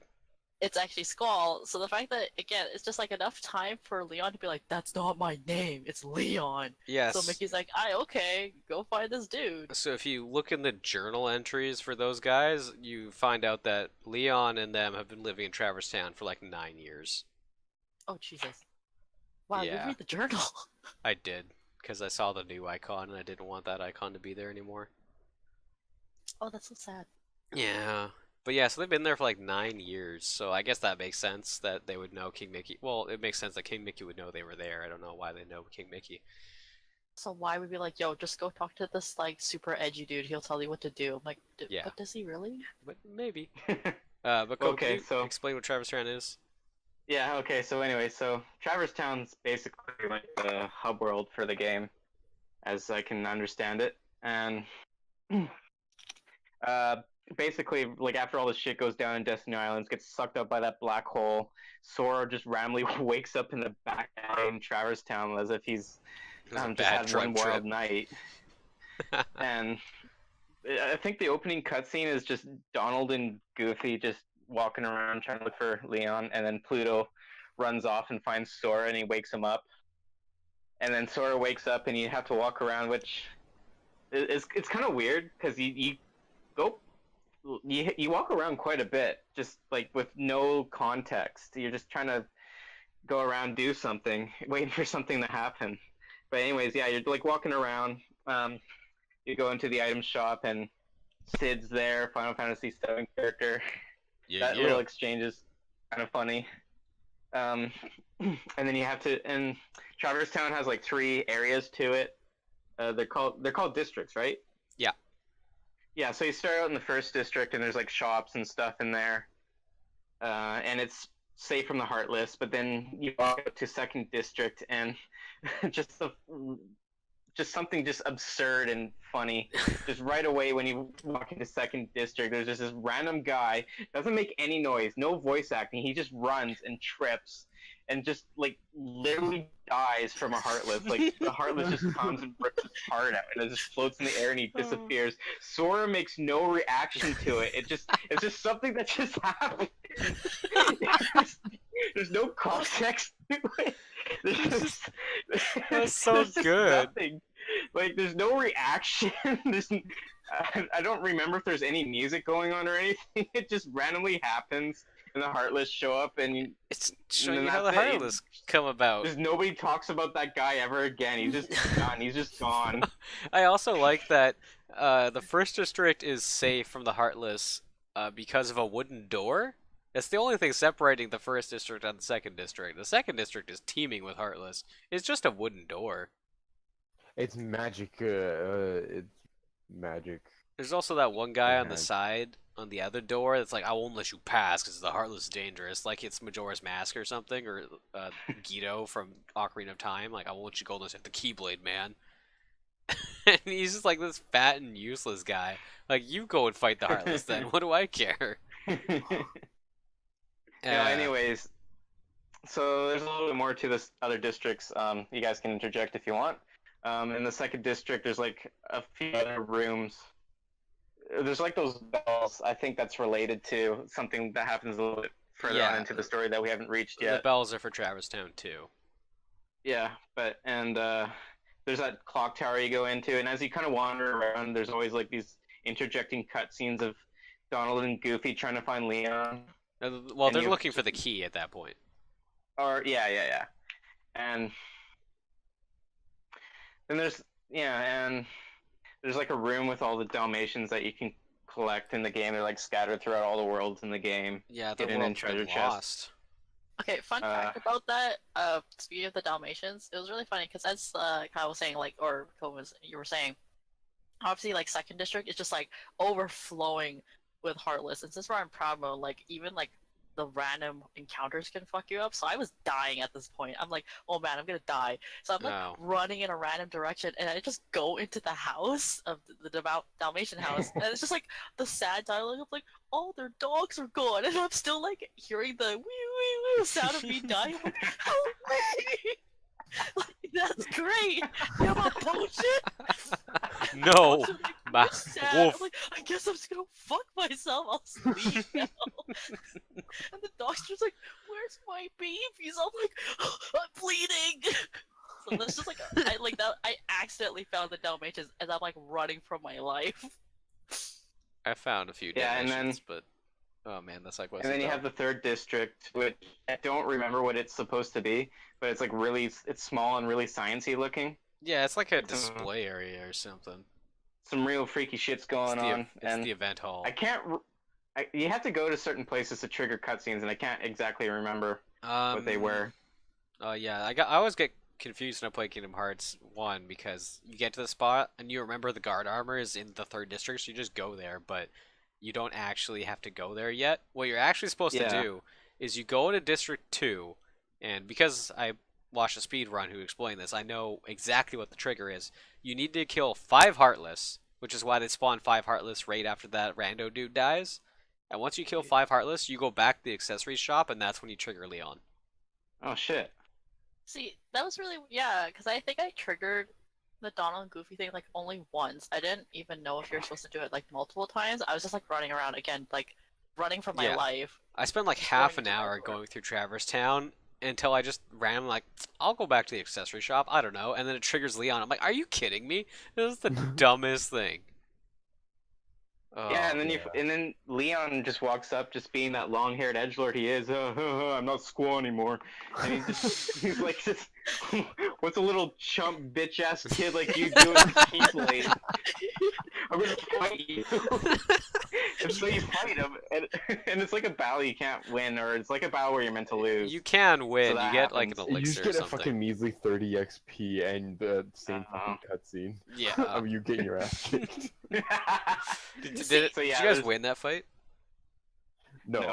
I didn't know. Yeah, I got messed up by the fact that if you do not stun him prior to attacking him, he just counterattacks and then he does like half your health, so I just died.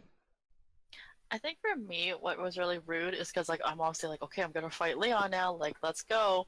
He just immediately throws a fireball at me. It takes me down to like half health. I'm like, yo, what the fuck? I burned a potion on that fight because I couldn't remember if I was able to lose it or not and keep going. I feel sad. Yeah. Funny, you're never getting back. Yeah. Yeah. Want to challenge Leon to a rematch. Can I just quickly talk about the item shop? Yeah. So the item shop is so the accessory shop's run by Sid, but there's also an item shop, and it's run by Donald Duck's nephews. Huey, But Dewey, and Louie. They Yep. they look so fucking weird in that game. Like their eyes are just wide open. They're staring at you They so. got like a permanent smile. Their expression doesn't change at all. It's like they're like on fucking meth or something. Like they're falling all nighters to run their shop. Fucking slave Like, driving. what the fuck is this shit?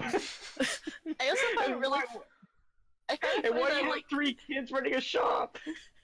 Is there like child labor laws in Traverse Town or something? What's going No, on here? there's nothing here. It's a No. lawless town. when your world explodes, so does the laws that go with it. This Anyway, is Mad Max. Oh no, I just found it really funny. Speaking of the item shop, because obviously you go in and you're like, wait a second. It's just funny how Donald just like Says there's nothing. no dialogue that he acknowledges their existence. Yeah, actually, Yeah. why Like, why why- are why they in so- Traverse Town? Because they're from the same world as Donald. Yeah, like it's lore that like they are his nephews, but he's just like, give me your fucking items, bitch, and they're like, help me. He's like, no, bye.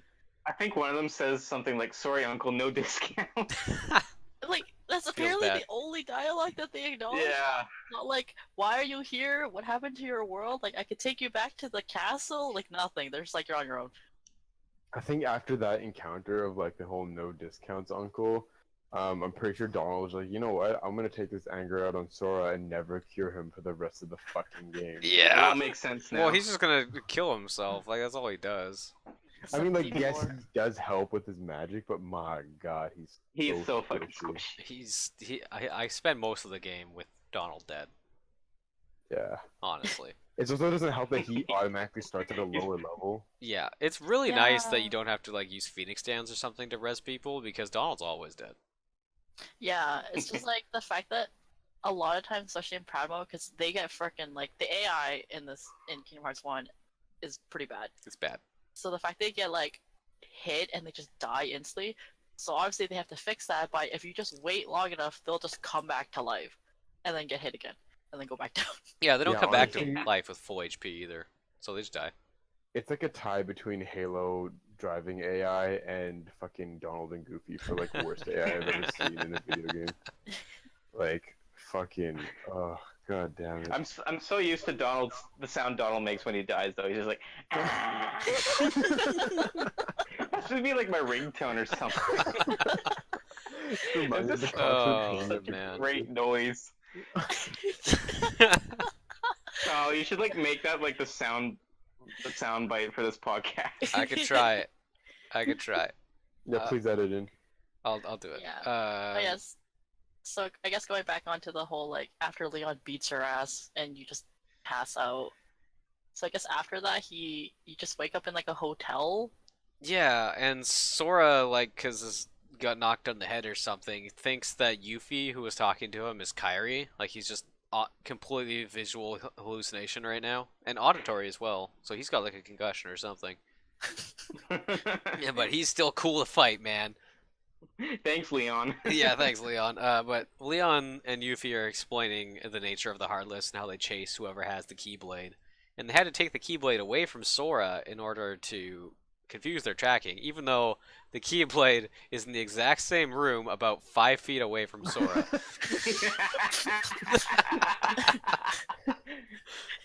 But it won't hold for long, man. How did they survive for 9 years? They can't. Well, that's the other thing is, according to lore, the only reason you can fight a Heartless is if you're in the presence of a Keyblade. So what were they doing for 9 years to fight the Heartless? Oh, that explains why Donald and Goofy can do damage. Oh, well, I mean, kind of I'm pretty sure interpreted they just only like the pulled Keyblade that. could do it. I'm pretty sure they pulled that explanation out of their ass to justify that, but okay. that is the stated reason. See, I just So it's think like a retcon almost. Yeah. See, if you think about it logically, then, if in that case they were like doing nothing for 9 years, the only one that was being productive and making money was Sid. He's like, well, someone has to Sid's fucking make getting money. paid. I don't know who I'm Capitalism gonna saves sell. the day. Yeah, like Hell I don't yeah. know who I'm gonna sell these accessories to, since everyone here is like homeless and like refugees, but someone's gotta buy a fucking ring. Same deal with Donald's nephews. I guess they got seduced by capitalism, probably from Uncle Scrooge. Like, Oh no. Before he got like taken away in the world, like if he taught us anything, is make money. Yeah, I just want to picture like Scrooge McDuck getting like swallowed up by the dark. like maybe like the world starts swallowing up all his money, so he tries to save it and takes it with. That's literally the Oh, only no. reason. Okay, so after you got the explanation from Leon, which most of that's been retconned by the current state of Kingdom Hearts, which I found hilarious. Really? Yeah, a lot of things he says like don't make sense with the rest of the series, which is funny. Oh, I love it. I can't remember Nice. exactly what he says off the top of my head, so I can't go point by point though.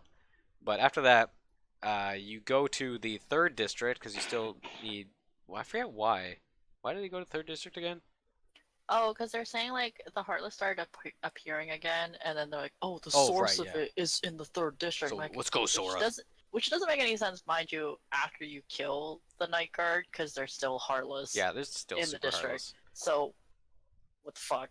I don't know. Anyway, so you go to the third district, and that's where you fight the guard armor. We've already talked about the guard armor. Guard armor's a good ass boss. I like It's the also guard where you armor. meet Donald and Goofy. Yeah, they get fucked up by like one Heartless and go flying on land on Sora. To be fair, Accurate to gameplay. it's literally so accurate. Donald talks mad shit and Okay. gets like his ass beat. To quickly go back to the retcon thing, I mean, you could technically interpret it as Leon, his explanation was just not educated, like he thought because. But he Maybe. read it from Ansem's report. Yeah, if you wanna be generous to Kingdom Hearts, you could. Yeah, I feel like to say that would also be a retcon though. No, Yeah, I when think you I think like introduce them in the that's a scene- logical explanation. That's just charitable to Kingdom Hearts. In that Whatever, case, y'all. if it's also funny to me then if like Leon is like has outdated information, why would the king be like, go to this guy, he'll tell you everything you need to know, and he's like, Because yeah, it's actually, a start. Leon's been there yes. for a while. He It's a knows. safe haven-ish. That's where the world ends with you characters What would are. you do? What would you do? Go to the fucking like Alice in Wonderland world? It's your safe haven. Go hang You out can in deep fucking start jungle and get playing wrecked by that cards. cougar. Ask fucking Jiminy, because apparently he knows everything. I just like the idea that the safe haven, in the safe haven, one guy still died. No, because he went through the wooden door, obviously. Oh. And he died, and like no Uh. one mourned for him. Like no one. All right, next. Yeah, so you kill the guard too armor, long. you rejoin with, well, you join up with Sora, Donald, and Goofy, the trio. And they're like, hey, come with us on our ship, because they want the power of the key, and Sora wants to find his friends, but Donald doesn't give a shit about Riku and Kairi. Yeah, because Donald Duck is a terrible person. He's a bad person. But then Yeah. the keyhole shows up, and Sora, the Keyblade, like, pulls Sora's arm, is like, we are locking this key, and it supposedly seals the Heartless away, but it doesn't actually. Yes, what the hell? Don't worry about it. But like, then you take literally the... doesn't fix anything in Traverse Town.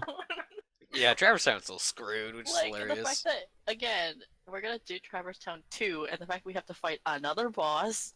Yeah, and more Heartless, and it's a whole thing. It's a whole thing. Yeah. But then they're like, hey, come on our gummy ship. It runs on the power of smiles. Which, according to the Kingdom Hearts manga, it actually runs on the power of smiles. And so Okay, I'm Sora's gonna, in like a bad mood at some point. They're like, we're losing fuel. Are you serious? Yes. I thought they were joking that time when I played the game the first time, So but no. upset. Yeah, it just seemed like just a Disney-esque thing. It's so bad. It was the only way that Disney would allow Nomura to go through with the game. He's like, smiles only. He's like, oh god damn it. But then It you makes have me to... think of Titus laughing. Ha ha ha ha. But then from bad goes to worse, and going with them means you have to use the gummy ship. So Vanessa, explain the gummy ship.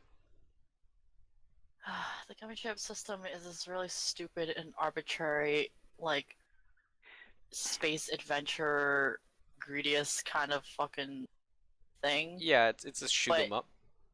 It's a shoot 'em up, but the ships are literally like made out of Lego blocks, and everything you fight is also made out of Lego blocks. Like it's supposed to be like scary and like wow, space travel, but you're just shooting like other blocky ships traveling through giant like Sonic-esque rings Yeah, and shooting the these occasional all sound like asteroid. good things. What's wrong with the gummy ship?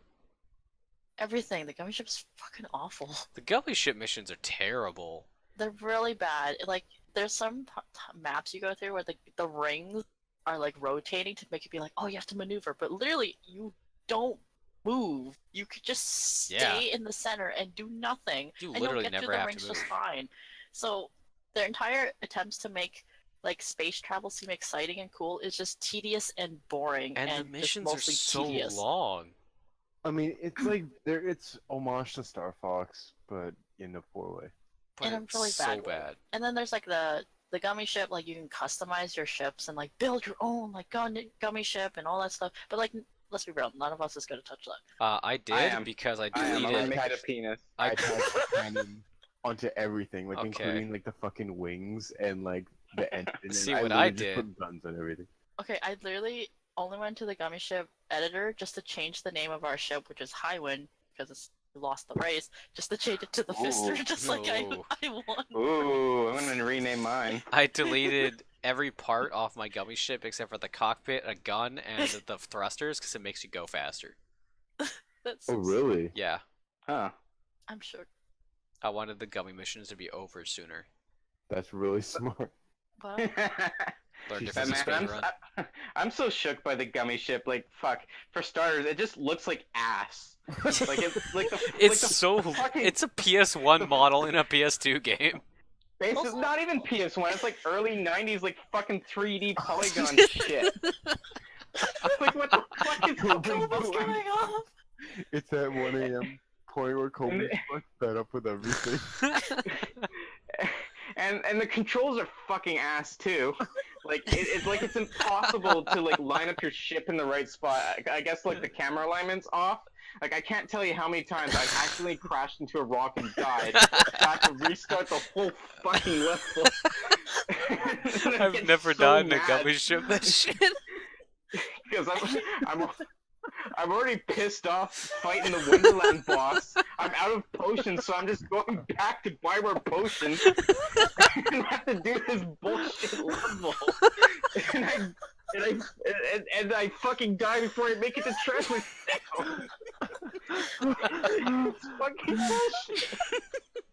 Because on proud difficulty, the health bar on your ship is even smaller, so you can take even less hits. You take twice as much damage and deal 1/3 of your normal damage. Yeah. I find it really funny because Coben was talking about how much he hates the maps and how you'd crash into meteors and die. What are you talking about? And then as I was trying to go from Olympus to Traverse Town, I hit a rock and I died. Yeah, actually, like going between Deep Jungle and Olympus, there's one asteroid in the way. I was shooting it when it appeared in the screen. I didn't kill it, and I crashed and died. Yeah, there's one asteroid that for some reason takes like 1,000,000 damage and doesn't die. No, yeah, seriously. I was like, right when you're talking about, like, what are you talking about? All the gummy ship, like, missions are so easy. And then right after you told me you kept dying, I, like, died, like, 2 times on the mission. I'm like, what the hell? COVID cursed me. I was so, like, okay. I guess this is happening now. And that's why I want to make my ship shaped like a giant dong, so I can at least have some entertainment. I get Copa touched on it a little bit, but the real reason why the gummy ships are terrible is not that they're long and tedious and boring. It's that whenever you want to move from one planet to the other, you have to do a gummy ship mission. Like, Yeah. even if you've Until already you been to get the warp place. drive. Yeah. I hope I get the warp drive soon, man. Also, can we just talk about how it's canon that the people that run your gummy ship is fucking Chip and Dale? I which love is that. which is like fucking chipmunks, and also the fact that like Heartless can fly ships. Yeah, why are the Heartless ships, dude? Like, Yeah. I just think of like the big. Pilots, bro. I just think of the big body like in the cockpit. It's like he's just like go down. You're like, When you guys "Why?" need to like Photoshop like one of those magical Heartless just chilling in the cockpit. You're like no. Just give him like a deal with it glasses. Which again Oh, makes God. you so confused because it's like, so do Heartless fly to different worlds to invade it? I thought they just Apparently. appear because they're the manifestation of like people's darkness, but apparently darkness can also fly in space.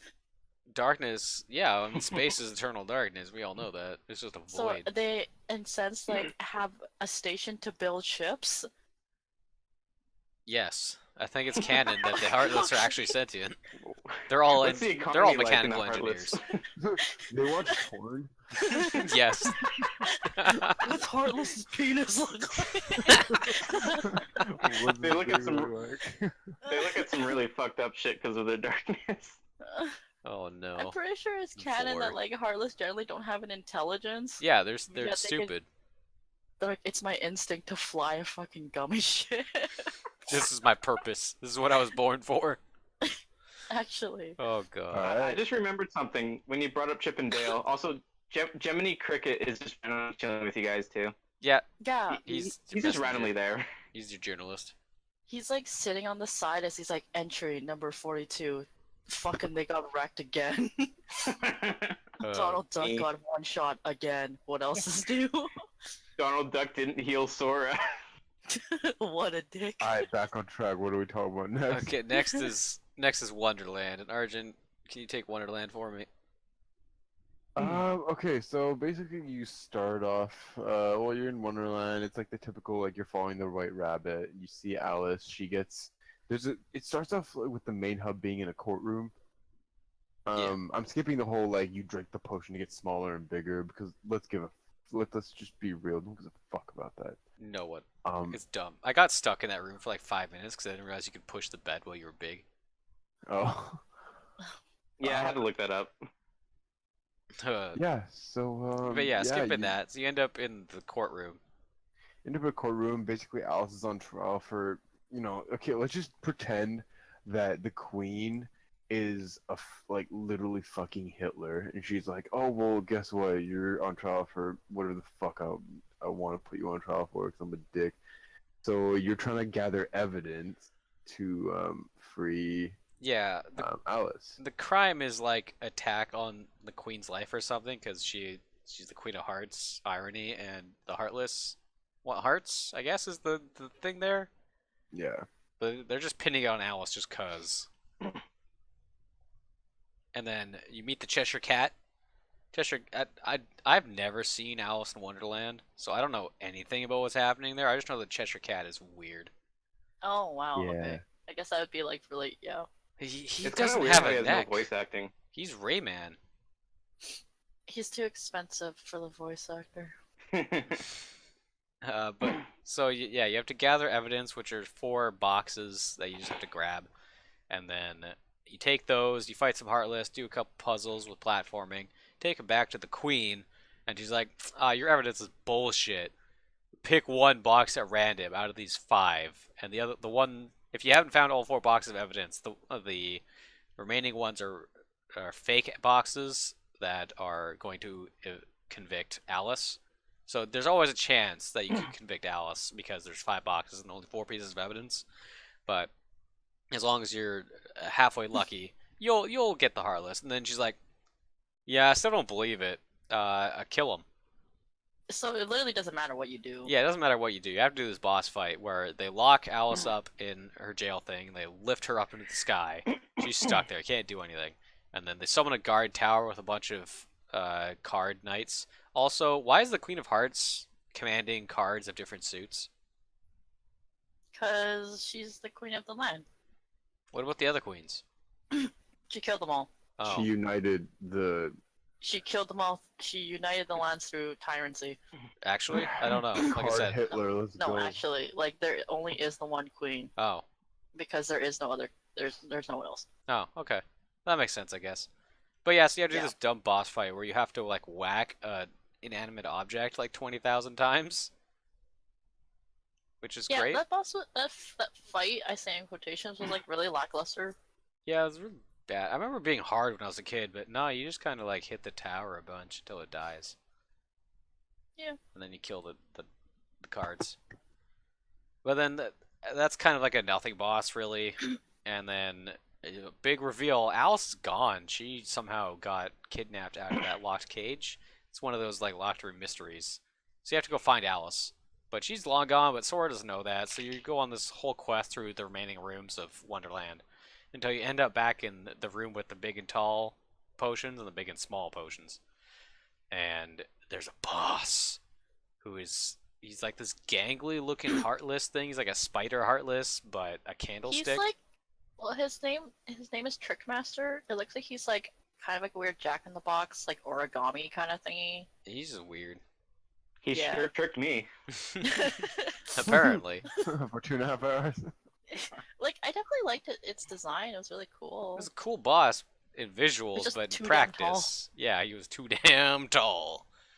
But so you smoke him, and then you figure out Alice is just super gone. So you're like, well, that was a bust, and you just move on. In this case, we'll just skip to the deep jungle because we haven't really messed around with Olympus too much, and Olympus is Can I a make world one more on its comment? own. Yeah. Go ahead.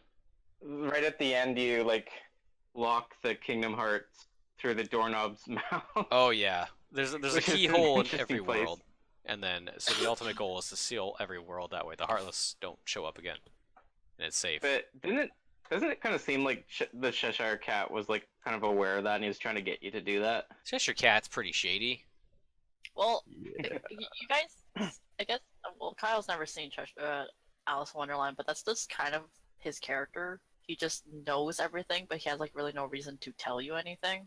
Yeah, he's like really cryptic. He's just like, yeah, he's a fucking shitter. Yeah, he sucks. I mean, he's Like- cool, but he sucks. In the original movie, he literally tells you, like, he tells Alice, like, oh, if you want to get out, you should ask the queen. But obviously, the queen's fucking insane. But she's like, well, she knows, but he didn't warn her that she's kind of crazy. Well, deal with the devil, man. Yeah. So he's like, yeah, you can go if you want, but like, have fun. Anyway, yeah, so the Cheshire Cat is a jerk. He sets you up. But then you finish up Wonderland and you go on to the Deep Jungle, which is quite a world. We talked earlier about how the Deep Jungle is like 3 rooms big. Okay, so there's the treehouse room, there's the connecting room, there's the vine room, the hippo room, and then the camp. So there's like 5 rooms. And they are as far apart as they could possibly be, and the game sends you from one end to the other and back like 6 times. Yeah, that's what sort of like comprises of the quote-unquote world. Yeah. To be honest, yeah, what makes it seem so long as well as the vine room. Yeah, the vine room takes forever. God, I hated that. But the gist is, you show up, Tarzan's there, he kills some Heartless, you save Tarzan. Actually, no, sorry, you're fighting a cougar. Yeah, and like 30 seconds in. And then Tarzan saves you. Yeah, because when you go to Deep Jungle, Donald at first doesn't want to go because he's like, yo, Mickey can't, like, isn't gonna be in some fucking, like, dirty-ass place like this. So it's like, oh, well, what if my friends are here? But my friends are gonna be here. Yeah, and Donald's straight up like, Donald's I don't like, give a fuck about that. your friends. And So then, they essentially, yeah. like, crashed the ship? Sora, like, tried to grab the controls or something and crashed the ship. Somehow that also means they got separated, as in Sora's by himself and Donald and Goofy are fine with each other. Yeah, they're cool. And then they meet this gorilla that has, like, a gummy ship part. Don't know why. Yeah, I don't understand that. But, they're like, oh, that means, like, Mickey was maybe here then. I'm like, yeah, fuck you, Donald. Yeah.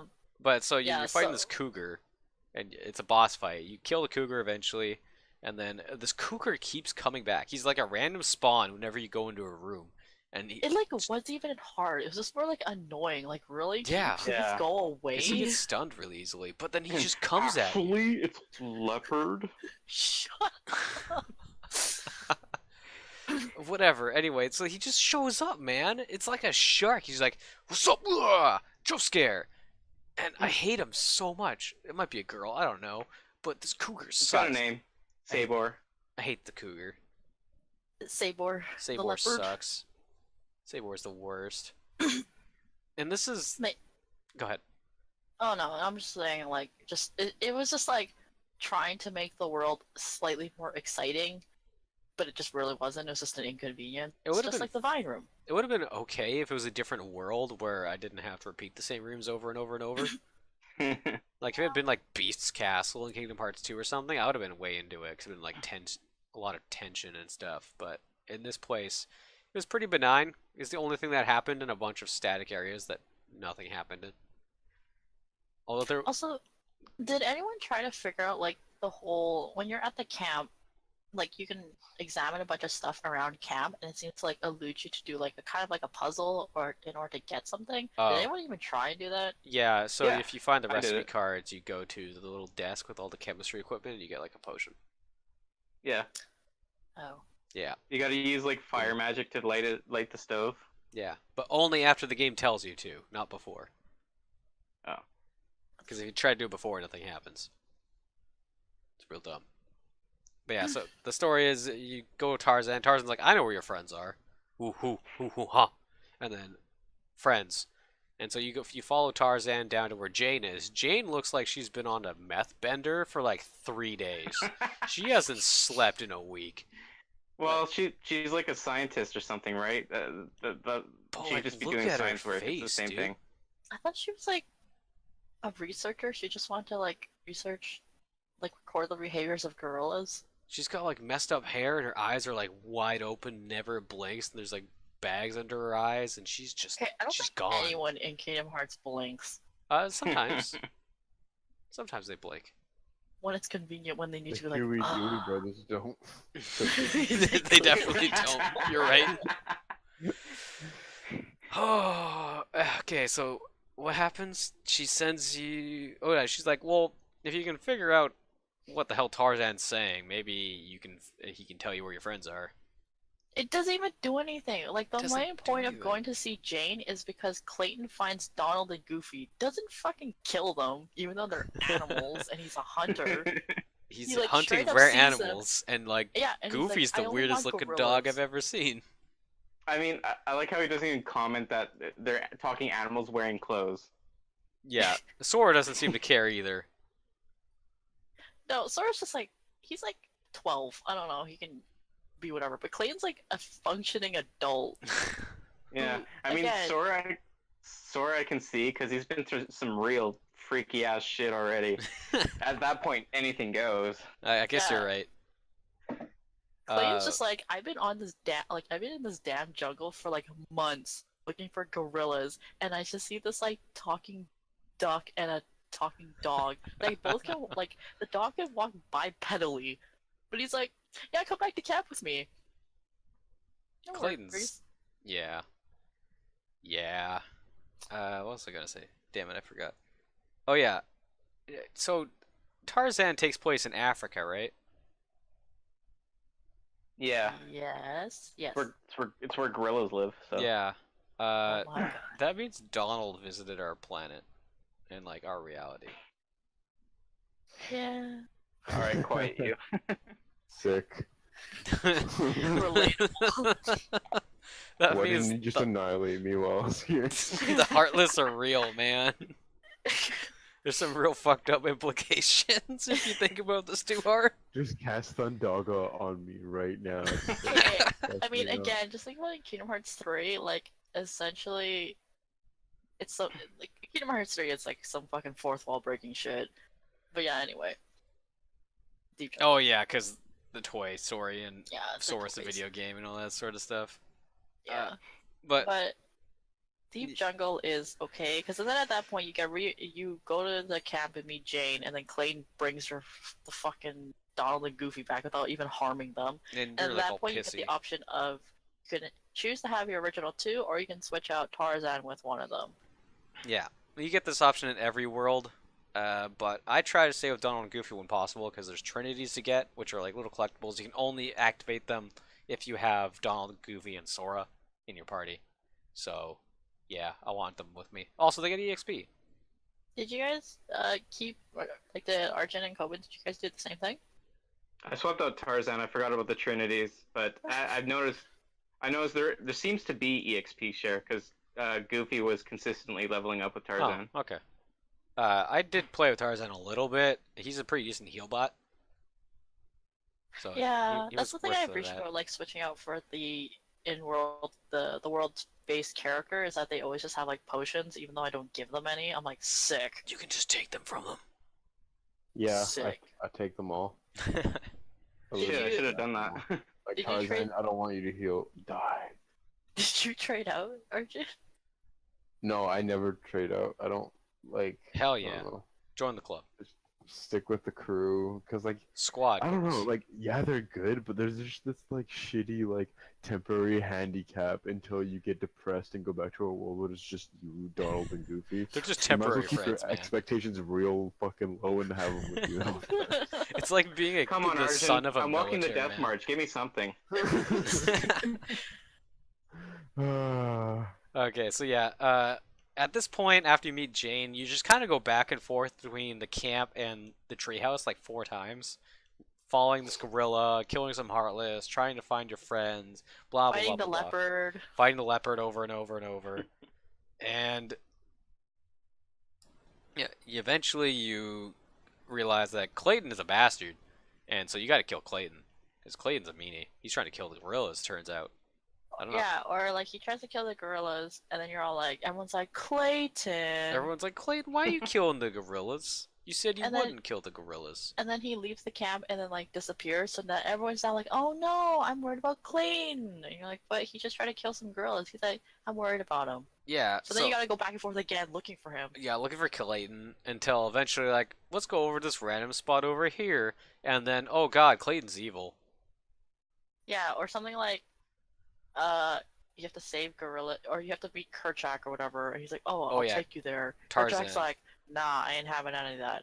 And then gorillas are in danger, so now you have to run back and forth to save gorillas. Yeah, it's just a bunch of reasons to go back and forth because there's only 5 rooms in this damn world. The fine room is literally the worst room. Yeah, but then the Clayton boss fight happens, which we didn't talk about the Clayton boss fight yet. Clayton has a gun, Clayton. And a Hey, gun. Clayton has a gun. Clayton's got a gun, and the gun is an instant like transmission bullet. It's Super Saiyan, man. He's gonna kill you. It's a Yeah, shotgun. dude. So Clayton's hit scan. Clayton is Soldier 76. Clayton hit scans and he hacks your damn camera. Oh my god. The camera is always a problem in this game, as Arjun said earlier. But in this boss it's just dumb because the second the boss fight starts, the camera's facing the wall opposite of where Clayton is. Yeah. There's nothing then you he can just- do about just it. fucking And pod funny shot enough, you. Clayton has a fucking shell loaded into his shotgun. So He's kick ready your to ass. go, dude. Also, can we just talk about how, like, again, like I said earlier, Clayton is like a normal human being, and then he fucking jumps like 100 meters in the air, and he just like gets out of the way. I'm like, what the hell? Also a fucking grasshopper. Wow! And Guy, he loads his gun again. He's and not like, missed leg where are day. you He's been doing a lot of squats. going? Clearly, he's like, if I'm gonna catch these gorillas, I gotta jump like a gorilla. And then the other amazing thing about this boss fight is that there's this one rock in the corner next to another rock that you can sidle along the wall to go from one rock to the other rock, which I just accidentally started sidling in the middle of this boss fight. I'm like, why is this why is this a mechanic? B, why is it in this room? There's no reason for it. And C, why? Just like, why? Clayton is shooting me, and Sora's like, gotta shimmy along this wall. Yeah, it doesn't make any sense because it's just like not a good place to have it, and also like Sora jumps like 50 meters in the air anyway, so Yeah. there's no he can like jump that gap with no problem. They don't use it anywhere else in the game. Like they kind of use it in the little cave after this boss fight. You can slide along the ledges, but I don't think it's in any other part of the game. You don't even need it at that part because I Yeah, I you can still jump. jumped through the whole area. Yeah, like it's just such a random mechanic, and it's just randomly in this boss fight. I don't understand why it's there. There's also that vine too that you can get stuck on. Oh yeah, yeah. Yeah. But anyways, yeah. So Clayton, he's got the hit scan rifle. It's pretty dumb, but he's not too bad by himself. So you just kind of beat his ass, and then he's like, "Check this out. I got a pet, and it's an invisible chameleon heartless." Which Oh is my god, pretty that rad. chameleon was so stupid. Okay, so my personal experience is like once you got into that phase 2 where the chameleon comes in, so it immediately starts its attack pattern by charging at you, and again it's invisible. So I just straight up died at that part. I died to Clayton Oh, a few here's times the too. thing. Oh, and I'm like, wait, what happened? And I was at the continue screen.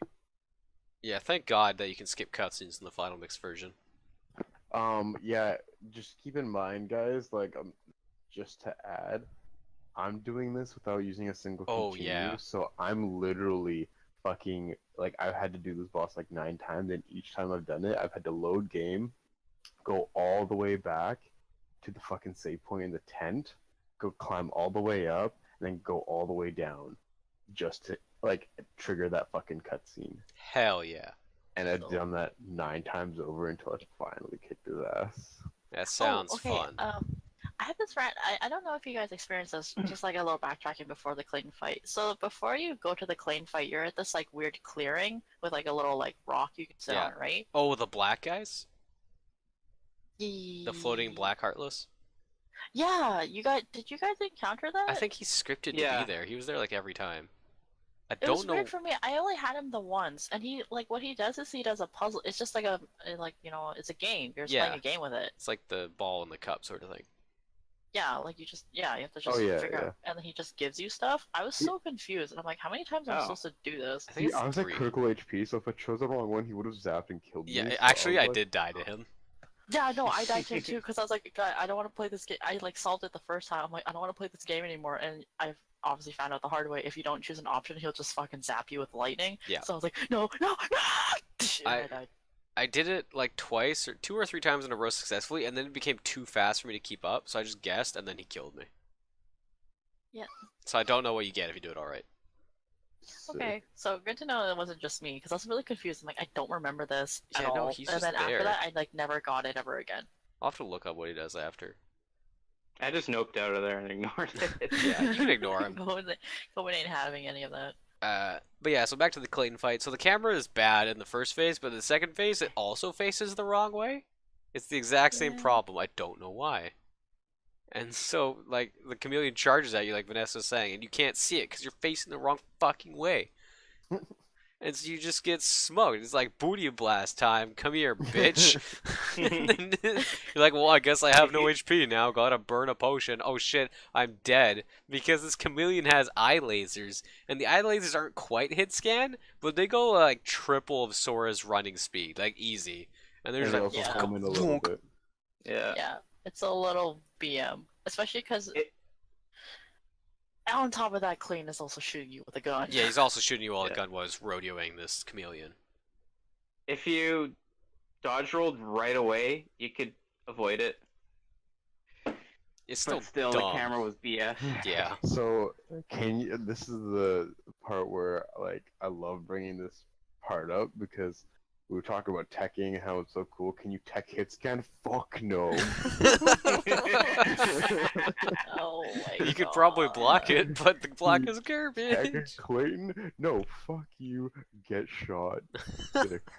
So the strategy, at least for me, was you like triple hit Clayton or something in order to knock him off, and then I just ignored the chameleon because I died the first time I tried to kill the chameleon first. So I just like screw it, I'm just killing Clayton, and I just fucking what I did the aerial combo, but I only did the first two hits, and I just kept doing it over and over. So Clayton never got knocked away, and I just chained him to death. And then every once in a while I get smoked by an eye laser, but then I just heal. So I did the exact opposite of Kyle. What happened was I died to Clayton because what happened would like if you hit him and you don't keep him in hit stun, he uses healing potions. Yeah. He uses them quite frequently. So what I did is I'm like, okay, fuck this like shotgun fucking cheater ass soldier 76 ass bitch, and I went to go kill the gecko chameleon thing. I killed the chameleon with Clayton being a minor nuisance and just me spamming potions, and then I just put Clayton in hit stun and kick the shit out of him. It's also important to note that this is basically a 1v2 fight because Donald and Goofy are dead. Yeah, they are. See, I had to I did the same thing that Arjun did, but I don't know. Maybe it was like I unintentionally did the L2 lock thingy or something without realizing it, because I focused on the chameleon, and then for some reason, Donald and Goofy were just beating the shit out of Clayton. Like they Oh. weren't even helping me kill the chameleon at all, and then I literally had to waste like all my mega potions just to keep them alive. Nice. And it's just because after that, because even though Kyle said earlier that Donald's like fucking terrible, in chat he was like, he's so good, so just keep him alive. I'm like, okay, fine. Well, I'll I'm just keep him trolling you alive. because that's easy. So I kept throwing mega potions at him and like Goofy as well because I'd only use them when they both died, and then they would just keep wailing on Clayton, and I was just like killing the freaking lizard. I'm like, okay, I guess I'll just 1v1 this fucking chameleon, and then it just died, and I was like, oh. Okay, I don't know what happened. Like, no matter how many times I res them, they're like, Clayton, come here, you bitch. And they would just, like, beat the shit out of him in a corner. Nice. Yeah, and Okay. then I, like, just killed it. Here's what I did. So basically, I did what Kyle Did did. you and die I 30 focused times? on Clayton. But, no, I didn't die a whole lot to this guy. Damn. But what I did is, when you stun Clayton, he gets knocked back a bit. He goes So flying. basically, I just rushed him down and I got him stuck in a corner, and I basically just kept wailing on him. And for some reason, I got him in a spot where the chameleon wasn't getting to me. He was just trying to shoot the lasers, but they're hitting the wall. So Wow. I just beat him down. So you just cheesed it. He just used the environment. Damn. Yeah.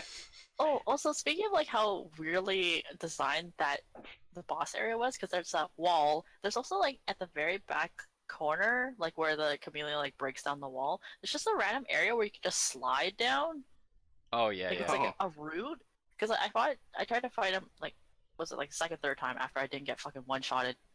I was like trying to hit Clayton, but Sora kept like sliding down the little thing. And I'm like, what are you doing? And then I feel Clayton like- just fucking pot-shotted me. I'm like, stop! Like Nomura had this like shitty like concept of like how you're supposed to use the terrain to have this like fun ass battle with a It's a precursor to Dream Drop Distance. With a frickin' with a 2v1 like boss. Like, I'm gonna slide down the vines and it's Tarzan world. And really, like in reality, you're just getting shotgun with a shit camera and you're dying. Yeah. Oh yeah. Okay, so you kill Clayton after like 17 deaths, and then he gives you cure. Thank God, because you haven't had cure up until this point in the game. Yeah, it would have been really Yeah. helpful in the chameleon fight. And then Kerchak sees you killing Clayton. He's like, "This guy's all right," and he just yeets you onto that cliff. He just like fucking hucks Sora like 30 Yeah. feet in the air. Fucking Daddy Gorilla comes up and he's like, The best part is he doesn't say anything. Kerchak says There's, nothing. No context to it, and the way the cutscene is shot, like the way it's framed, it makes it look like he's throwing Sora into the sun. Like he It just looks like he's flies getting off. Team Rocketed. Yeah. Basically. like Aw. it doesn't make any sense because it just looks like, wow, you saved like the forest and you killed Clayton. Let me just fucking throw this I fucking think he kid. might have for like seen Kingdom Hearts 3, so he's like, I'm just gonna end you while I have the chance. You And can it just see the didn't work. future. Kerchak knew, and that's why he didn't want to help you guys at first. He's like, okay, fine, I'll give you one. Oh, peace out, bitch. Yeah. So yeah, you get flown onto this cliff because that's apparently where the gorilla house is, and so you go through this waterfall. There's a couple of treasure chests, and you go up and you find this cool like tree trunk that's covered in glowing blue butterflies. So like it's really pretty, and the butterflies fly away and reveals the keyhole for the world.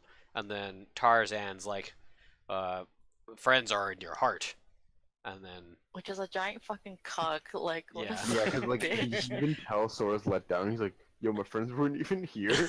and he's like, "They're in your heart." And then- okay, He's also, like, no, friend I find this heart." funny because again, like Kerchak like yeets, and it's assuming because he just shows like Sora. I guess he also yeeted like fucking Donald and Goofy I guess as so, well. yeah.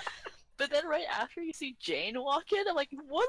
How'd you get here? Well, apparently the gorilla house Dude, is just like up this yo. 10-foot cliff. Dude, Kerchak is like the best catapult. Like, let's be real. Like straight up. Also, And then- yeah, Yeah, Tarzan. Jane does So this- Tarzan doesn't speak English very well. Yeah. But he's a there's gorilla man. this is backtracking a while, but there's that one cutscene where Tarzan's trying to talk to Kerchak, and I didn't get it right away, but he's talking in gorilla speak to Kerchak, but it's just like perfect English, like for the Yeah. voice acting, and the subtitles are perfect English. I'm like, what the fuck, Tarzan? Are you okay? Been Like- cooking us.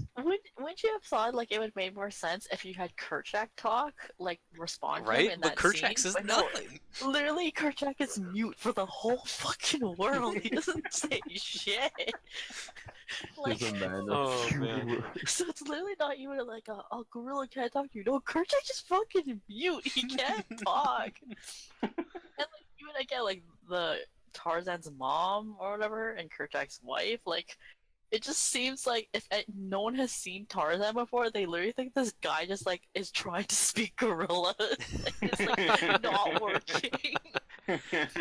I've tried to assimilate myself and they won't accept me. Oh. Yeah. So. Yeah.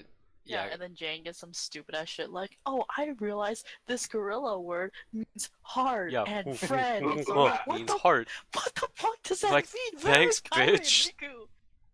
Riku? So yeah, so we leave off this podcast like very sad because we haven't found our friends yet. Yeah. And So, also this podcast is long Actually, as one more fuck. one more comment. We're right at the beginning.